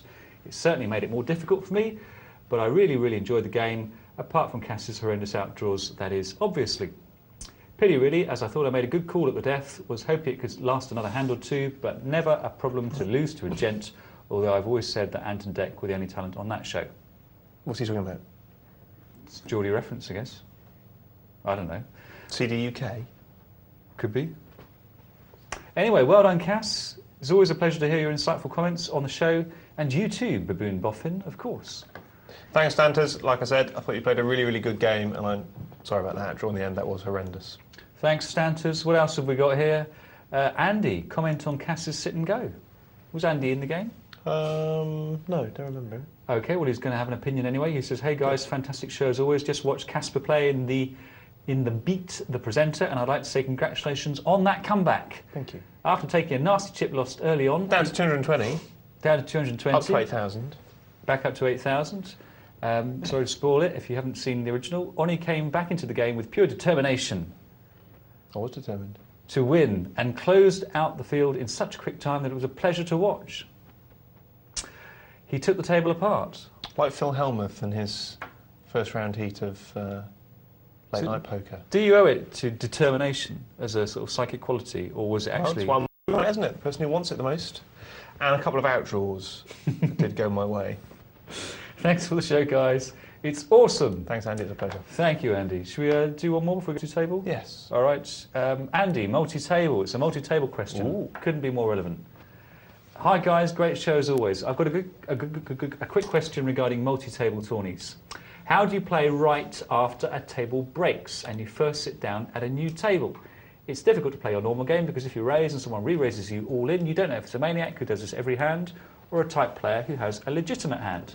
To avoid this, is it better to wait until you notice someone's betting patterns, playing styles or other tells, or is it better to raise a few hands early on to take control of the table immediately and make the table respond to you? Also, could you give some examples of hands you might play or avoid playing in this situation? Thanks in advance, guys. Well, I think if you don't know anything about your opponents, then all you can do is basically play the strength of your hand. But err on the side of caution, I would say, because if you're a good player, knowledge is your friend. So you should wait and acquire some. The other thing I would say is that, I've said this before, I think people overestimate the extent to which you can create a table image in a couple of hands at a multi-table, and the extent to which you can read a table image or a table style in a couple of hands at a multi-table. So I think Tom's right. I think you are left playing basic poker. The one thing I'd say is, in those early stages, you remember in the sit and go when I said, as soon as I'd made that bet of 240 on the button with Jack 7, I knew that the big blind was going to go all in on me. Don't make bets against players who have reasons to go all in on you, like that they're short stacked, or that kind of a ratio of stack to blind from the big blind, with a hand that you will give up in that case, like Jack 7. Or certainly don't do it with a borderline hand. So we talk about don't doing it with Ace Jack and Ace Queen because you'll have to give it up. You'd be more happy to do it with a hand like 8-6 that you are definitely going to give up and you have no inclination to call with. But yeah, you know what? It is tricky. There's no doubt about this. I mean, this is one of the problems of multi-table play, and it's interesting because whereas we talk about tournaments being much more psychological than cash games, which can be more mathematical and down to patience and grinding it out, in actual fact, this is an example of the kind of situation where tournaments are less psychological because you spend less time with the players. But do less advertising yourself. And I would say one final thing from my point of view, which is that I agree with him. I think you should make some raises and try and take control of the table. It's obviously nice to be a large stack in that situation. And then we enter this sort of results-based world in terms of the feedback process, because if you make a few raises and you're unlucky enough to get them bust, and people re-raise you, then you kind of have to slow down. You have to appreciate that your table image has been dented slightly, but at least if you can try and take that control in the early stages. And the other friend, as I've talked about increasingly recently, is your chat box. You know, you can make an announcement, announce your presence, get people to look at you, and you can use all those little things to try and create table image and make them do what you want them to do, which is whatever you want them to do. Must just do Kev Steele's email before we go down to the multi-table, because it's such a good one. It's one of these silly claims about probability that we've been asking you to send in tonight. Hi guys, it says the funniest thing I heard someone say about probability was at a casino. I overheard a man explaining to his wife how roulette works. He said 50% of winning depends on the croupier, 50% is luck and 50% is knowing what region the ball has been landing in. His wife actually seemed quite impressed too. Lovely. Terrific. Thanks, Kev. That is perfect. That is the best, actually. I think that wins. That picks all of mine. That tops a lot. By the way, Tom, I've tried leaving myself one chip about 20 times and it's only helped me to get more money once, but I reckon it's worth a go. I've even tried putting in the chat box, don't bet, which increases your chances of not getting put all in. Well, there you go. The secrets, the little secrets of poker that you learn on this show. Unbelievable. I agree with these things, you know.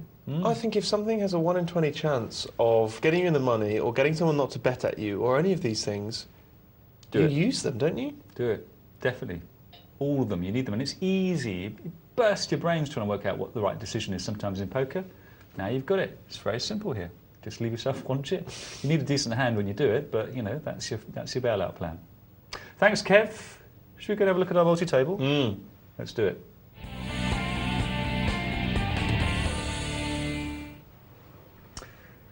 I thought we were going for a break then. I thought it was home time. Yeah. It's getting up. Reaching from a sherbet dab. So where are we with this multi-table tourney? Reyes, we saw him earlier, he was a chip leader, I think.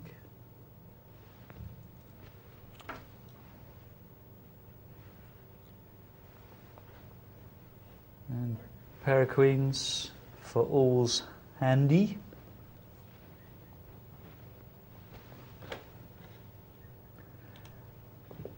This is the final table.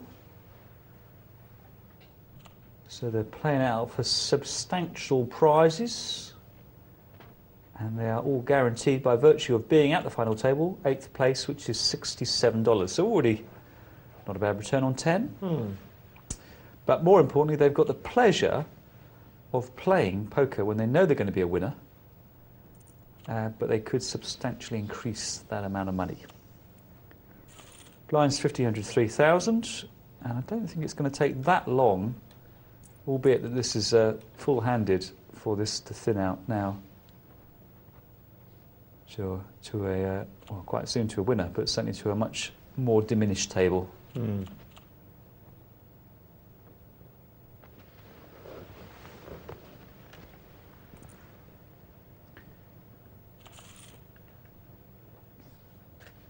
One of the interesting things about multi-table final tables compared to sit and goes is we get a much better idea of which players are happy to avoid pots and make their money by moving up the prize ladder, and which are going for that first place.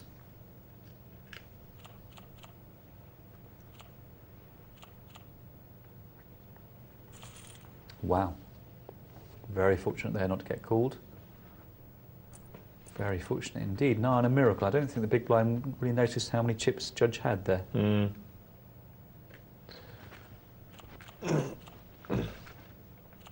That's what I've had to get better at in my game, is constantly be aware of chip stacks, because in a limit game you're much less aware of chip stacks. Ah, that's a very good point.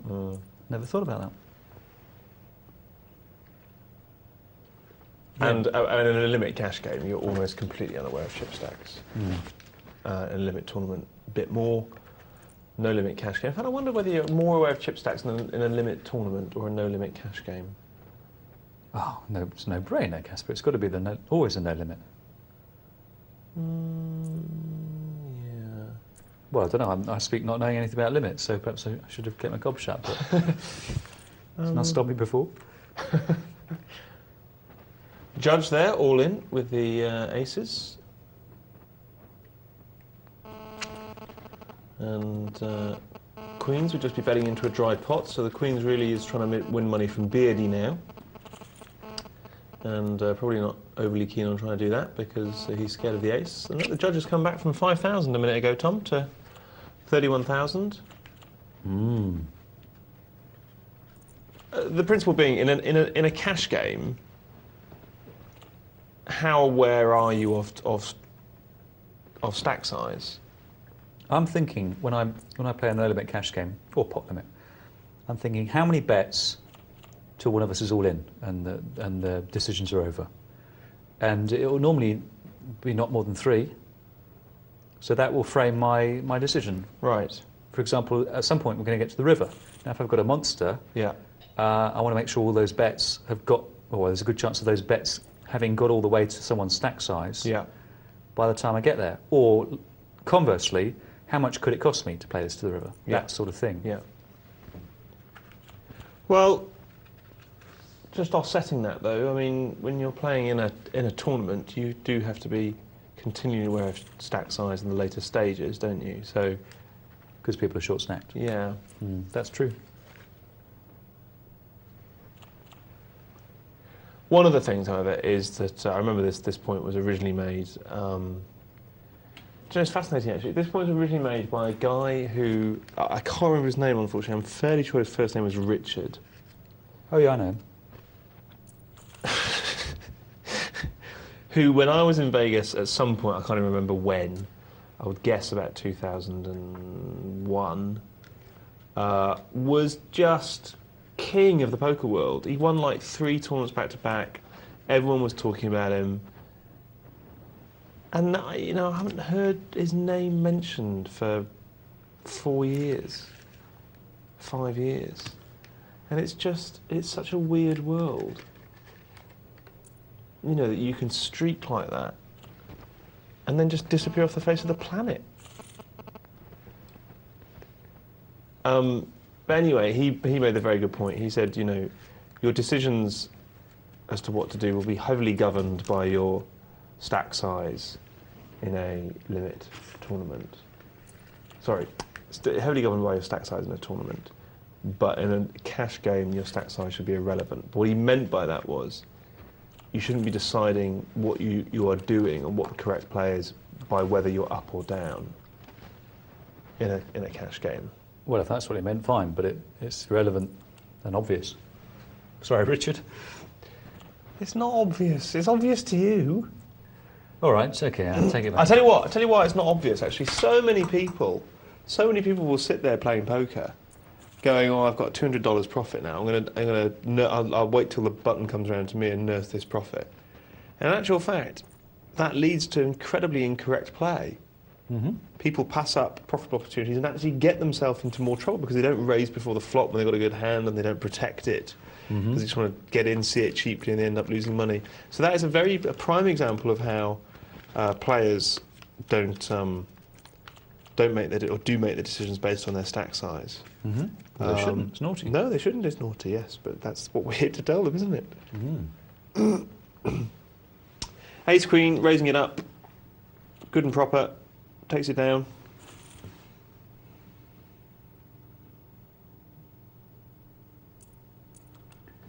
Seven players left, 93.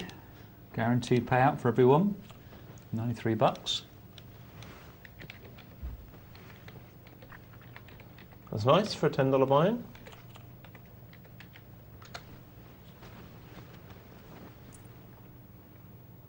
Shark Boy moves, weaves and dances with his Queen 7 suited, playing the "My Cards Must Be Live" card.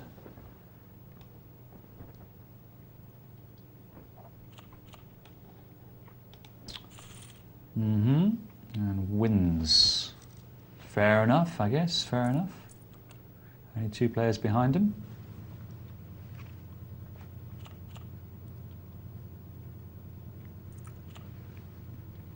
Standard 3 times a big blind raise. Beardy's got a decision here.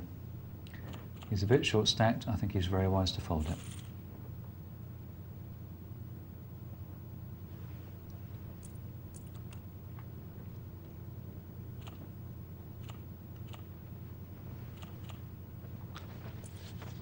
Oh, just a call and then an automatic bet? No.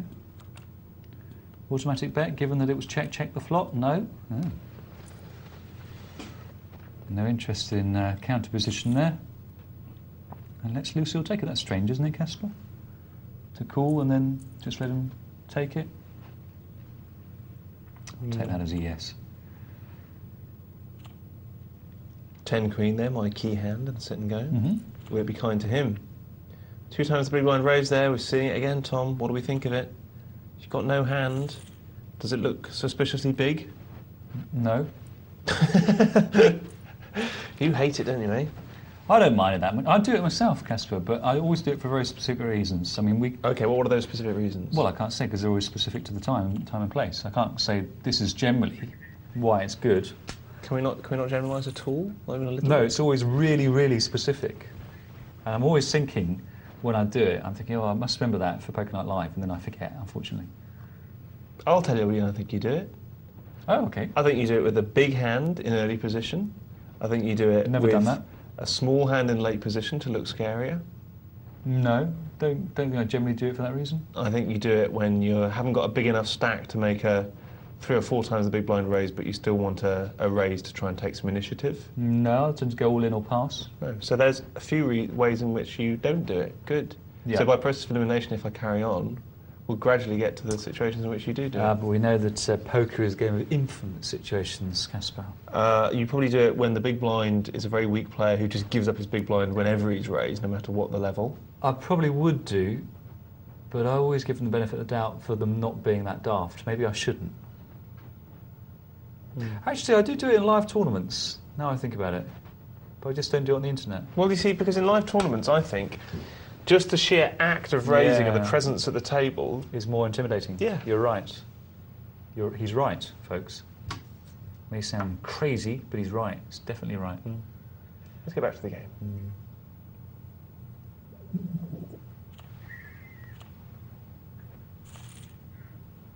Are you faking it, mate? Caspar, you know, you have to face these issues yourself. You have to ask.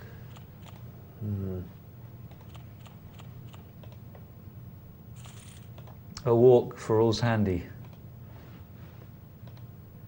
And the judge is a low stack again. Looking for a move. And lovely for them all to fold round to him. He might even bet there. No, it's definitely not a good hand, but you can't count when you're on the button there with a short stack. You can't count on everyone folding round to you, giving you the chance to steal with some sort of hand. He may, for example, now get dealt 2 or 3 reasonable hands in a row, but have people bet before him. Sevens, I think, here have really got to let this go. Caspar, would you play these with 36,000? What, we've got a razor before us, haven't we? Yeah. No. Although I don't hate that, Tom, I've got to be honest with you. I mean, maybe I hate it. Maybe I don't hate it because I know he's got ace-4, and I don't think he can call, really. I don't know. Someone's getting 2.5 to 1. I think they might well call me, and then I've got difficult decisions to make. I'm thinking, how am I going to play this flop if he calls? I don't know, actually, Tom. That's quite... It worked. Sharp boy folded. Yeah, it did. I can see. Yeah, just in case you missed that, you know, because it did rather damn my point that it was a bad move. I think, actually, in a funny sort of way, that was... A brilliant play. the perfect compromise, yeah. 10,000. Between all-in and folding. He almost used Sharp Boy's psychology on himself, because he put in it was a relatively small raise. A Sharp Boy had already put in a relatively small raise to try and look like a monster. And Beardy used that principle and tactic against him. Fair enough. Fair enough. As long as Sharp... Well, I mean, if Sharp Boy always makes that raise with that sort of hand, then it was a brilliant play by Beardy. But if he makes it with bigger hands, it might find itself in trouble. Certainly this 2 times the big blind raise pre-flop warrants more attention and discussion, even than we're giving it tonight. And we're giving it a lot.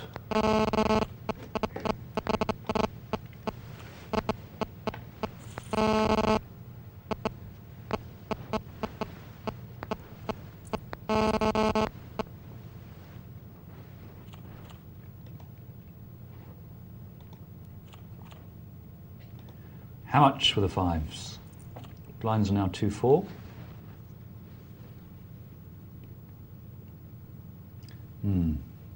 Beardy, yeah, reckons he's the subject of a nicking attempt. Well, big call from Snake Neck. But a correct call. I think both of them played that perfectly reasonably.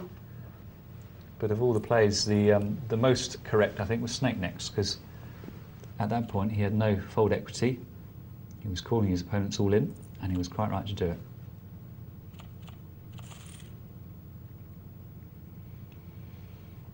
So the judge creeps up another place. He was a very, very sickly stack earlier on, but now he's down to the last 6, so he's guaranteed 120 bucks over the 67 he was guaranteed at the top of this tournament, this final table. Good for him. Well played.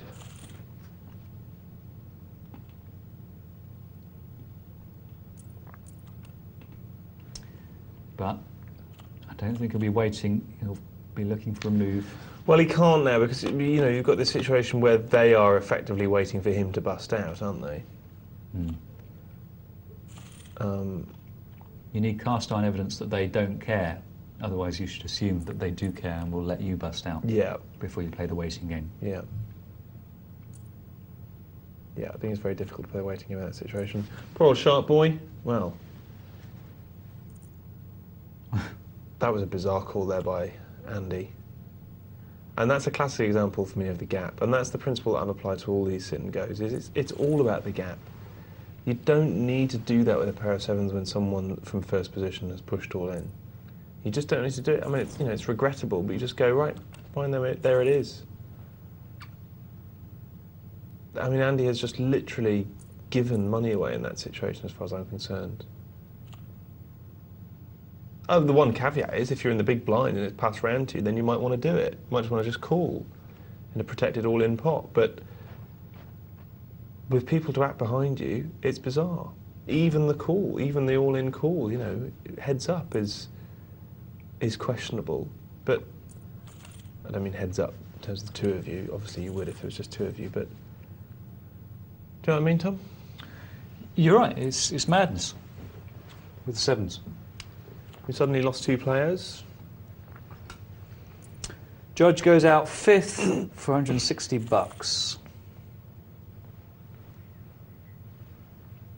It's where the raise comes from, folks, that's so important. This all-in raise from first position. Think about the different things that I'm saying there. It's all in, it's a raise, it's from first position, it's aggressive, it's someone telling you they got a good hand, and all you've got is a pair of sevens. I'm not saying if you're on the button and the cut-off raises that you don't push all in with a pair of sevens. I'm not saying that. But the guy's all in, you've got players to act behind you, and he's made that raise from the first position. Those things are absolutely crucial. The gap in tournaments, folks, is all. It's absolutely all. Just give the guy the pot and save your chips for a time when you've got position and authority and image and, chips over the last guy left, and use them in that situation. Use them when you have a good chance that the person will fold and or cards to back up. I'll tell you what I don't like about the gap principle, which, just for those of you who might not know it by that name, is the idea that you need a stronger hand to call with than you need to bet with. The reason being, as we often say on Poker Night Live, that if you call with it, you can only win by having the best hand, but if you bet with it, you can win by pushing your opponent off. But Sklansky's come up with a fancy name, the gap concept, for something everyone knew. Fancy Sklansky. But he failed to come up with a fancy name for a really important thing, which is the river principle, which was completely new to me when I learnt it. So he's got his priorities wrong. He came up with the wrong fancy name. Okay, what he did was he left that open for you. You've come up with the name, the river principle, haven't you? Yeah. Right. Well, don't criticise a man for standing aside and letting a better man take all the credit. Well, it's very big of you to say that, Caspar, and I'm starting to come around to your way of thinking. That's right. There's an interesting post on the 2+2 forum, which Dr. Deem, on our esteemed forum, has chosen to make public. It's very interesting. Do you want to hear it? Go on then. Someone has posted of Mr. Sklansky, a.k.a. David. I do find that David posts, this is not Dr. Dean's post, this is a quote he's quoting from the 2+2 forums, the forums established by David Sklansky and Mason Malmuth, named after their publishing company 2+2.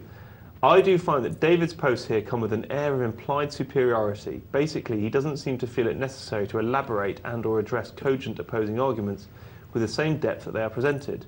It would be considered unacceptable for any other poster to take a strong, controversial position on a complex situation or topic and then fail to undertake the real business of defending it with details. David seems to think appeal to authority, his own authority, is a sufficient argument on this forum. It isn't. I appreciate the in-depth analyses of many posters on this forum, and I'm certain that David is capable of the same.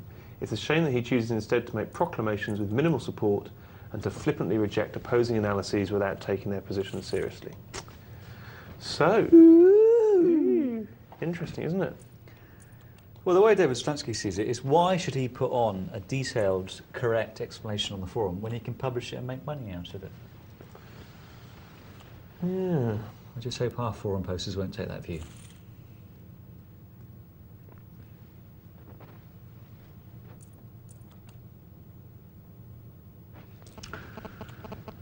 All Sandy and Lucille now are fully justified in wondering whether they can wait and see the other one knocked out.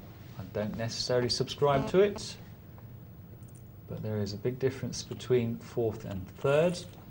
Best part of $100. However, by waiting, they pass up a lot of opportunity to play in pots where they have positive expectation and acquire chips, and therefore have a serious stab of taking first or second.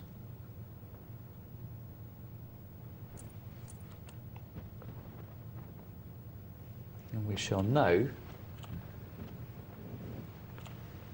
fairly soon. And the smaller they get, I think both players there were worried that if they decided to have a pop at the big blind, he'd just fight back with anything to knock them out. And the trouble is that once you get that idea into your head, it becomes a self-fulfilling prophecy, because your chips dwindle for fear of attacking the big blind of the chip leader, and then of course he will call you.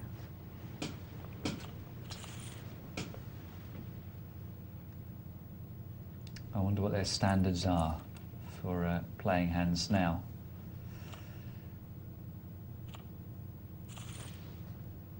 What their minimum holding will be.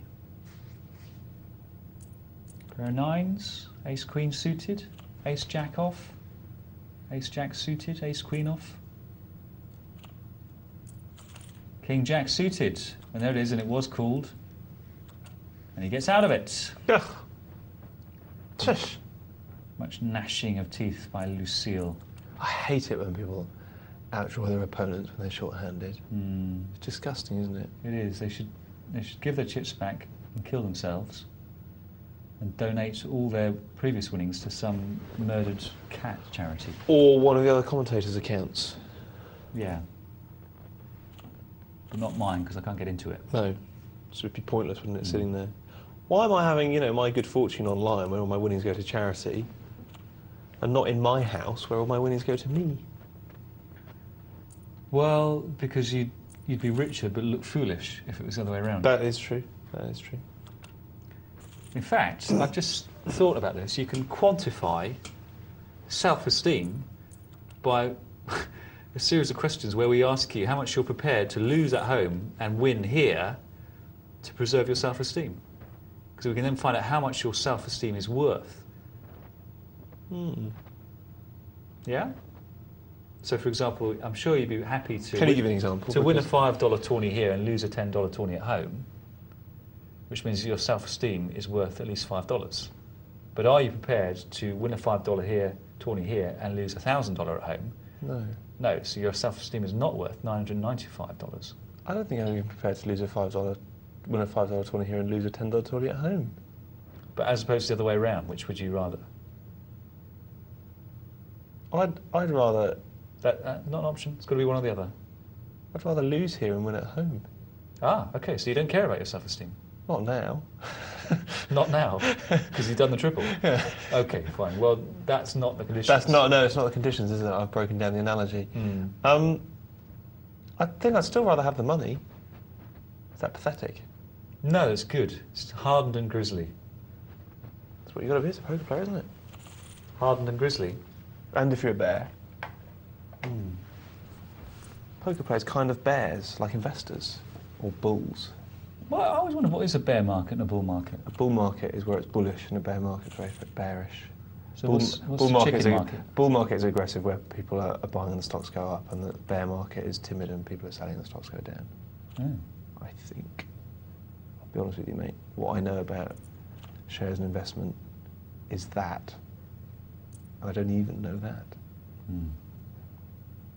Hello. That's a ruddy big bet from the big blind. Popping it back at Reyes. Nice bet. Nice bet, Andy. We criticise your call with the sevens, but we like that. Aggression, picking the spot, bumping it back to someone, all the hallmarks of a good play. A6, suited, raises on the button and takes it down. And what do we make of these four players at the moment, Tom? Well, steady. I'm just amazed that both Sandy and Lucille have doubled through and got themselves out of the situation. And Snake Neck is probably a bit gobsmacked to find out that he's down there in the pack. Because he was up there in the clouds a little while ago, wasn't he? However, Andy about to have it popped back to him now. Now, the interesting thing here is that the context of this, well, Andy will think that he's been beaten up now, won't he? Yep, calls immediately. Because of the previous hand, I'll wager, where he beat up Reyes. Look at that. And suddenly he's out of the tournament with A7. And Andy, got to be honest with you, mate, you made some good plays. That's a terrible way to go out of this tournament. You had more than 20 times the big blind, and A7 four-handed is not a big enough hand to go out of this tournament with. What do you think, Tom? I think the truly gutting thing for you is that Caspar saw it coming, which is horrible. Yeah, it is horrible. Well, and let's hope Reyes now puts A7 down in the same situation. And I say that, Andy, because it's my job. I say that with no kind of, malice or anything like that. You've made a couple of nice plays there, but if you can eradicate that little bit of haste from your game, and we've all got it. I started the show by telling you one of mine, but if you can eradicate it, you can be a stronger player, I think. Time to bet. Oh, it's a whopper. 2 times the pot. You get a post on the forum. When you win one tournament, people queue up to say, well done, Tom. Do they? I win 3 in a row. Nothing. Well, it's because they know you're a Taoist, and such things are just like water off a duck's back, or using a more Taoist analogy like the wind in the feathers of a bird of paradise. Nothing. But you don't care, because self-esteem is worth nothing to you. You'd rather win 2p more at home than... Yes, but once I haven't won 2p more at home, I'd like the respect. Well, go home and win 2p, and then you'll be a happy camper. Well, I might just do that. Not now. Do you want to play a sit and go? It's not your job. I don't know if I dare, Caspar. I think you might whip my sorry ass. Let's play 100 sit and go afterwards. I'm tired. No one passed me chips. I'm getting a bum end of this deal, I tell you. I think it's only a matter of time before we do start playing sit and goes against each other. Well, that would be good. We could have our computers back to back like battleships. That's right. Or that Bond movie where you get electrocuted each time you get it wrong. Oh yes, I remember that. That was weird.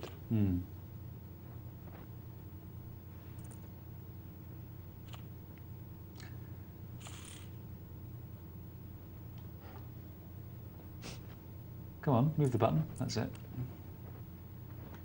Bet. He's getting tired, isn't he? Poor online dude. He hasn't had a break for literally over 1 billion hands. Do you ever worry that computers might be sentient and that might be an issue?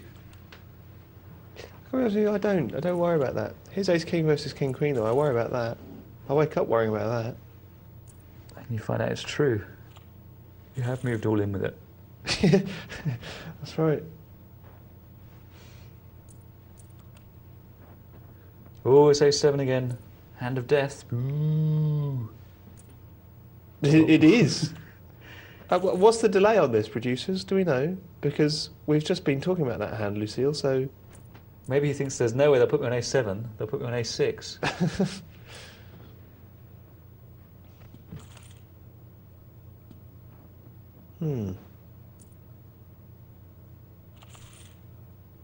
$308 for each of these players. Second place, 469. And then a big jump to first place, 737. Kings versus Ace 10. He's just called, Tom. What do we think of that? Wow, I think Snake Neck smells a rat.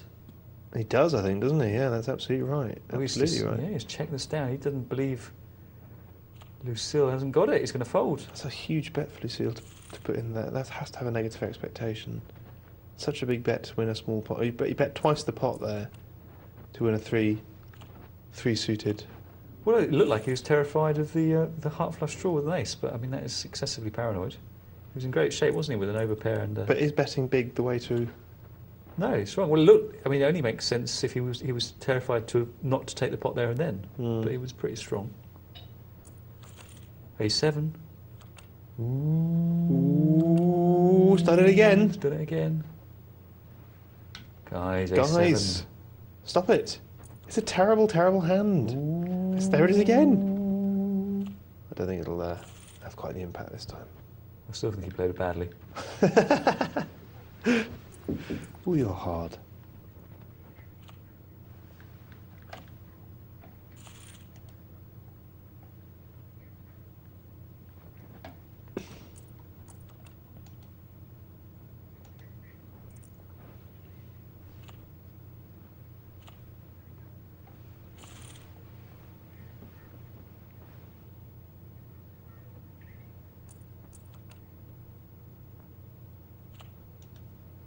Should we look at a few emails then, while should we wait for them? Should we do this thing and wait for them to finish? Well, we might not have time, so let's have a look. We never know, do we? That's the problem with live telly.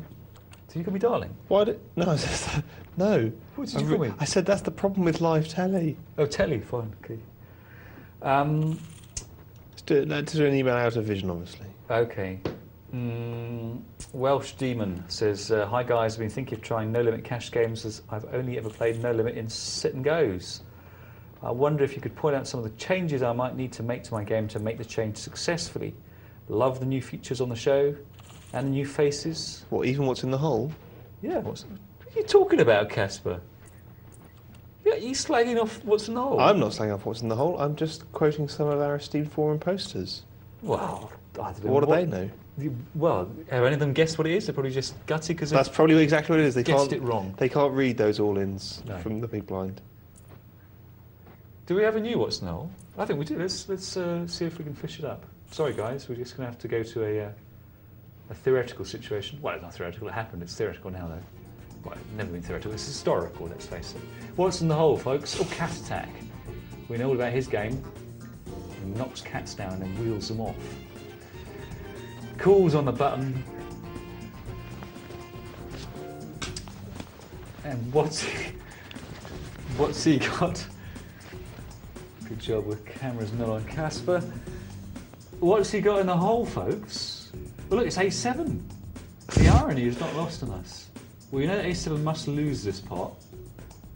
Does the guy who's got the hole cards always win? Because that seems unnecessarily, restrictive. But I think he's always won previously. I think you're looking too deep, mate. It should be what's winning in the hole.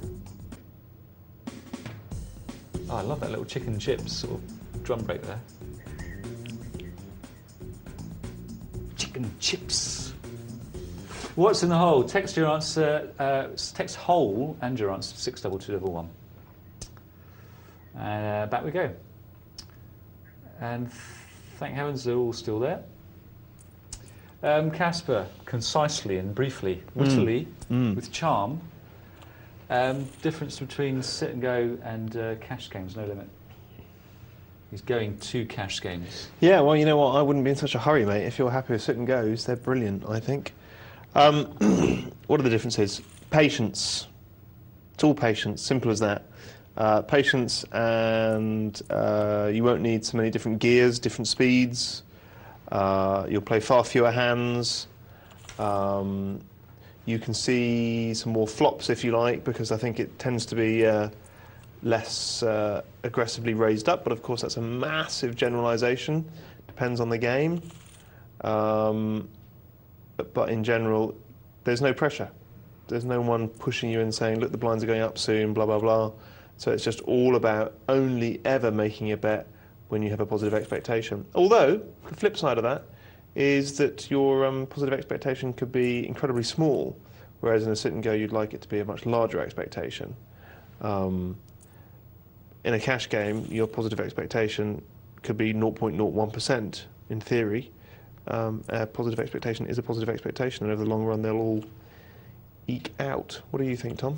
I was just thinking about something interesting there when you were saying that. Is that you're right, because the blinds are small, you must get involved with positive expectation. I was thinking, well, isn't that true in any game?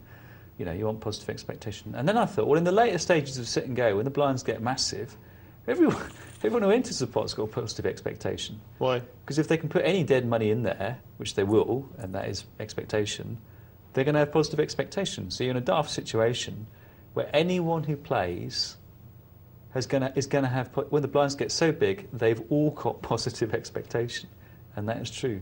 But what they're passing up on is the equity expectation they get from not getting involved and moving up the prize money. Yeah, well, yes. For me, it's opportunity cost. Yeah, similar idea for economists. Gosh, it's late. Where's the sherbet? For economists. He does genuinely mean sherbet, folks. Can't point that out. Yeah, no, we've got. You're not we can being show. euphemistic. Can we just bring a camera on us, please? Because it's happened again. Sherbet dad. Look, we've been given sherbet and all sorts of sweets. I mean, a lot of them are gone after one night. But we assume that this is Damien Oman, who's been incredibly generous. That is, it's not going to, no. Yeah. You probably get the idea. That is a box of sweets, which a gentleman has bought for me, incredibly kindly, of which this is just some. What else have we got? We've got rhubarb and custard things. These, remember them, are, what did you call these? Well, I call it space dust. Space dust, yeah. Yeah, Remember. Put a packet of this in your mouth and swallow some lemonade, and you won't talk for a week. Amazing. So I'll probably pop it down here. Yeah, good. Oh, see, we've lost a player. Quick, back to the game. Do apologise to Snake Neck. There, I think we've got it somewhere. There you go. Queen 4. Oh, he's dominated. Nothing very interesting. Look at Lucille. I know, amazing, isn't it? I love Lucille.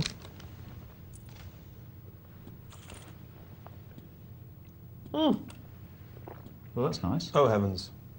Oh. Just needs another 3.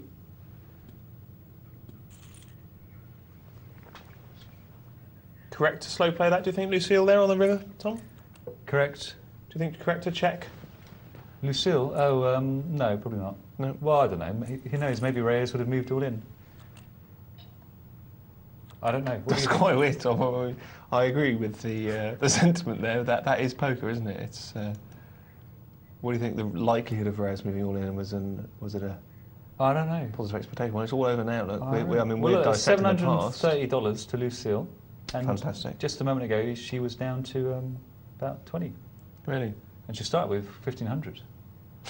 So it's been a hell of a journey. Well, she has accumulated a lot of chips in that time, considering that. Good. And well done, Reyes, too. Yes, absolutely. Well done. Should we have a look at some emails then? Definitely. Terence says, hi guys, I've started to play 25 cent, 50 cent no-limit cash games and can easily double my sit-down stake, $15. Have you any advice for measuring my progress? Keep doing that at the high levels, you'll be rich. Well, it's just how much you win. Straightforward, isn't it, Caspar? Yeah, I mean, I feel uneasy about this, I have to say. This whole business of measuring your wins, A, in terms of your stake, is irrelevant to me, and B, anyone who says that they're making, 50%, 100%, 150% of their stake every night, that's not the aim of poker. The aim of poker is to have a positive long-run expectation where you're making, a certain amount per hour. But you're going to lose many nights, you're going to win many nights. There's a section in Jesse May's Shut Up and Deal where he talks about a poker player putting a big W in the calendar for days where he wins and a big L for days where he loses, and he just wants more winning days than losing days. Well, that leads to what I was talking about before, which is a big part of dog do. Yeah, but it leads to what I was talking about, which is where you get up and then you get $200 up or 50% of your buy-in or whatever madness it is, and then you get up from the table. It's like, That's not playing poker. Playing poker is playing while you have a positive expectation. And unless you want to go and eat, or your shift has come to an end, as long as you're better than the players around the table, you carry on playing. It doesn't matter whether you're 50% up on your buying or 50% down on your buying. You have a positive expectation. Your results don't begin to be short-term measurable enough in any one session. They don't begin to be short-term measurable enough in any week or any month. So this whole business of what you're doing in any one session is just weird.